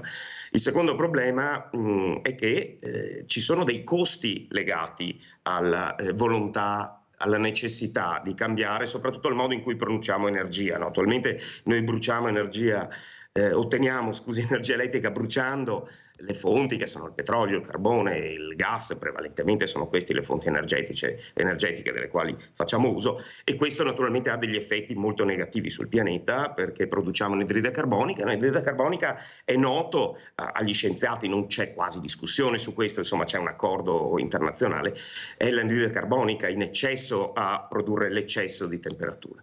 Quindi è necessario però un approccio che sia globale del pianeta per risolvere il problema che è globale, e quindi è difficile, come lei sa, mettere assieme i grandi del mondo, trovare una soluzione che vada bene a tutti sia dal punto di vista tecnologico che dal punto di vista economico che dal punto di vista dell'impatto sociale non è semplice. I paesi però stanno effettivamente, bisogna dirlo, cercando di trovare un approccio comune che prevederebbe, diciamo questo è l'obiettivo dell'Agenzia Internazionale per l'Energia, di rinunciare alla produzione e all'utilizzo diciamo, dei combustibili fossili entro il 2050. Per fare questo naturalmente bisogna cambiare da una parte le abitudini, bisognerebbe sicuramente ridurre gli sprechi di energia e soprattutto bisognerebbe cambiare il modo in cui produciamo la nostra energia elettrica, perché di energia abbiamo bisogno, la società ha bisogno, il pianeta ne avrà sempre più bisogno, perché le società che vogliono crescere, i paesi in via di sviluppo, necessariamente hanno bisogno di energia, perché all'energia è legato il livello di una società in termini di prospettive di vita, di accesso ai sistemi sanitari, alla scolarizzazione. Il PIL è fortemente legato alla produzione di energia, quindi dobbiamo sperare che i paesi richiedano più energia, però dobbiamo cambiare il modo di produrla. Noi qui nel laboratorio che abbiamo a Padova lavoriamo una fonte di energia che potrebbe, anzi dovrà rendersi disponibile, però non prima diciamo della metà del secolo, anche ragionevolmente verso il 2060. I passi avanti si stanno facendo e la ringrazio di averlo detto, dottor Zuin. Il tempo è terminato, io la ringrazio veramente di essere stato con noi, ringraziamo Matteo Zuin, fisico e primo ricercatore CNR. Pensate veramente questa ricerca, formazione, innovazione del Consiglio Nazionale delle Ricerche che darà la possibilità veramente anche a questo pianeta, se veramente queste persone verranno ascoltate, di migliorare. Grazie dottor Zuin, buona giornata e buon lavoro. Grazie. A lei. Grazie, adesso andiamo a mangiare con la proposta di Mirella, a pranzo con Mirella. Cotolette alla milanese. Cotoletta alla milanese o alla bolognese? A sostegno dei milanesi a un certo punto è intervenuto con una missiva indirizzata al conte Altems, aiutante di campo di Francesco Giuseppe, un uomo che proprio tenero con i Lombardi non si può affermare sia mai stato, il maresciallo Radetzky. Nella lettera afferma di aver scoperto a Milano la famosa cotoletta e ne descrive minuziosamente la ricetta. Ingredienti per 4 persone. 500 grammi di fettine di vitello, 4 cucchiai di farina, noce moscata, 2 uova, 8 cucchiai di pangrattato, 150 grammi di burro, sale, pepe.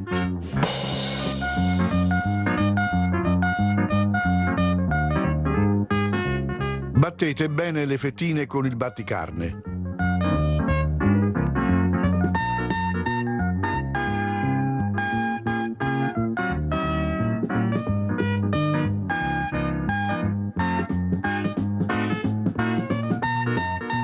Sbattete le uova con il sale, il pepe e la noce moscata.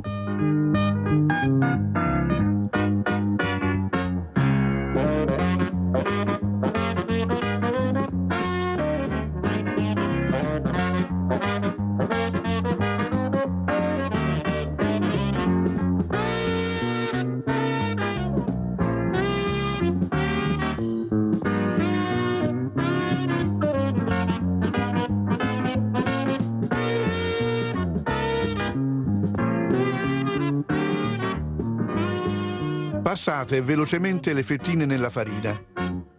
Scuotetele per togliere quella in eccesso.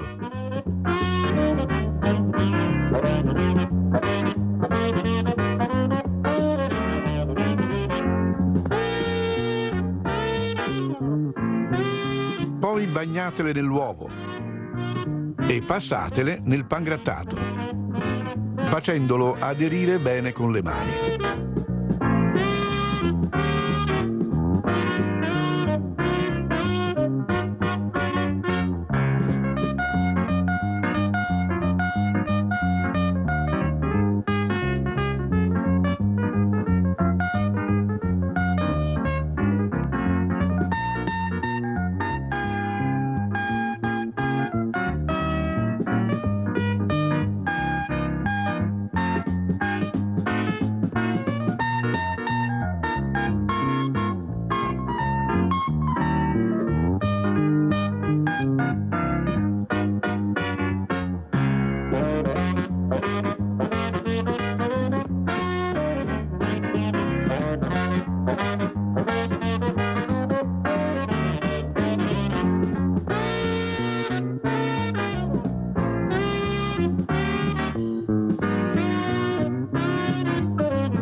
Friggete le cotolette nel burro e olio caldissimo.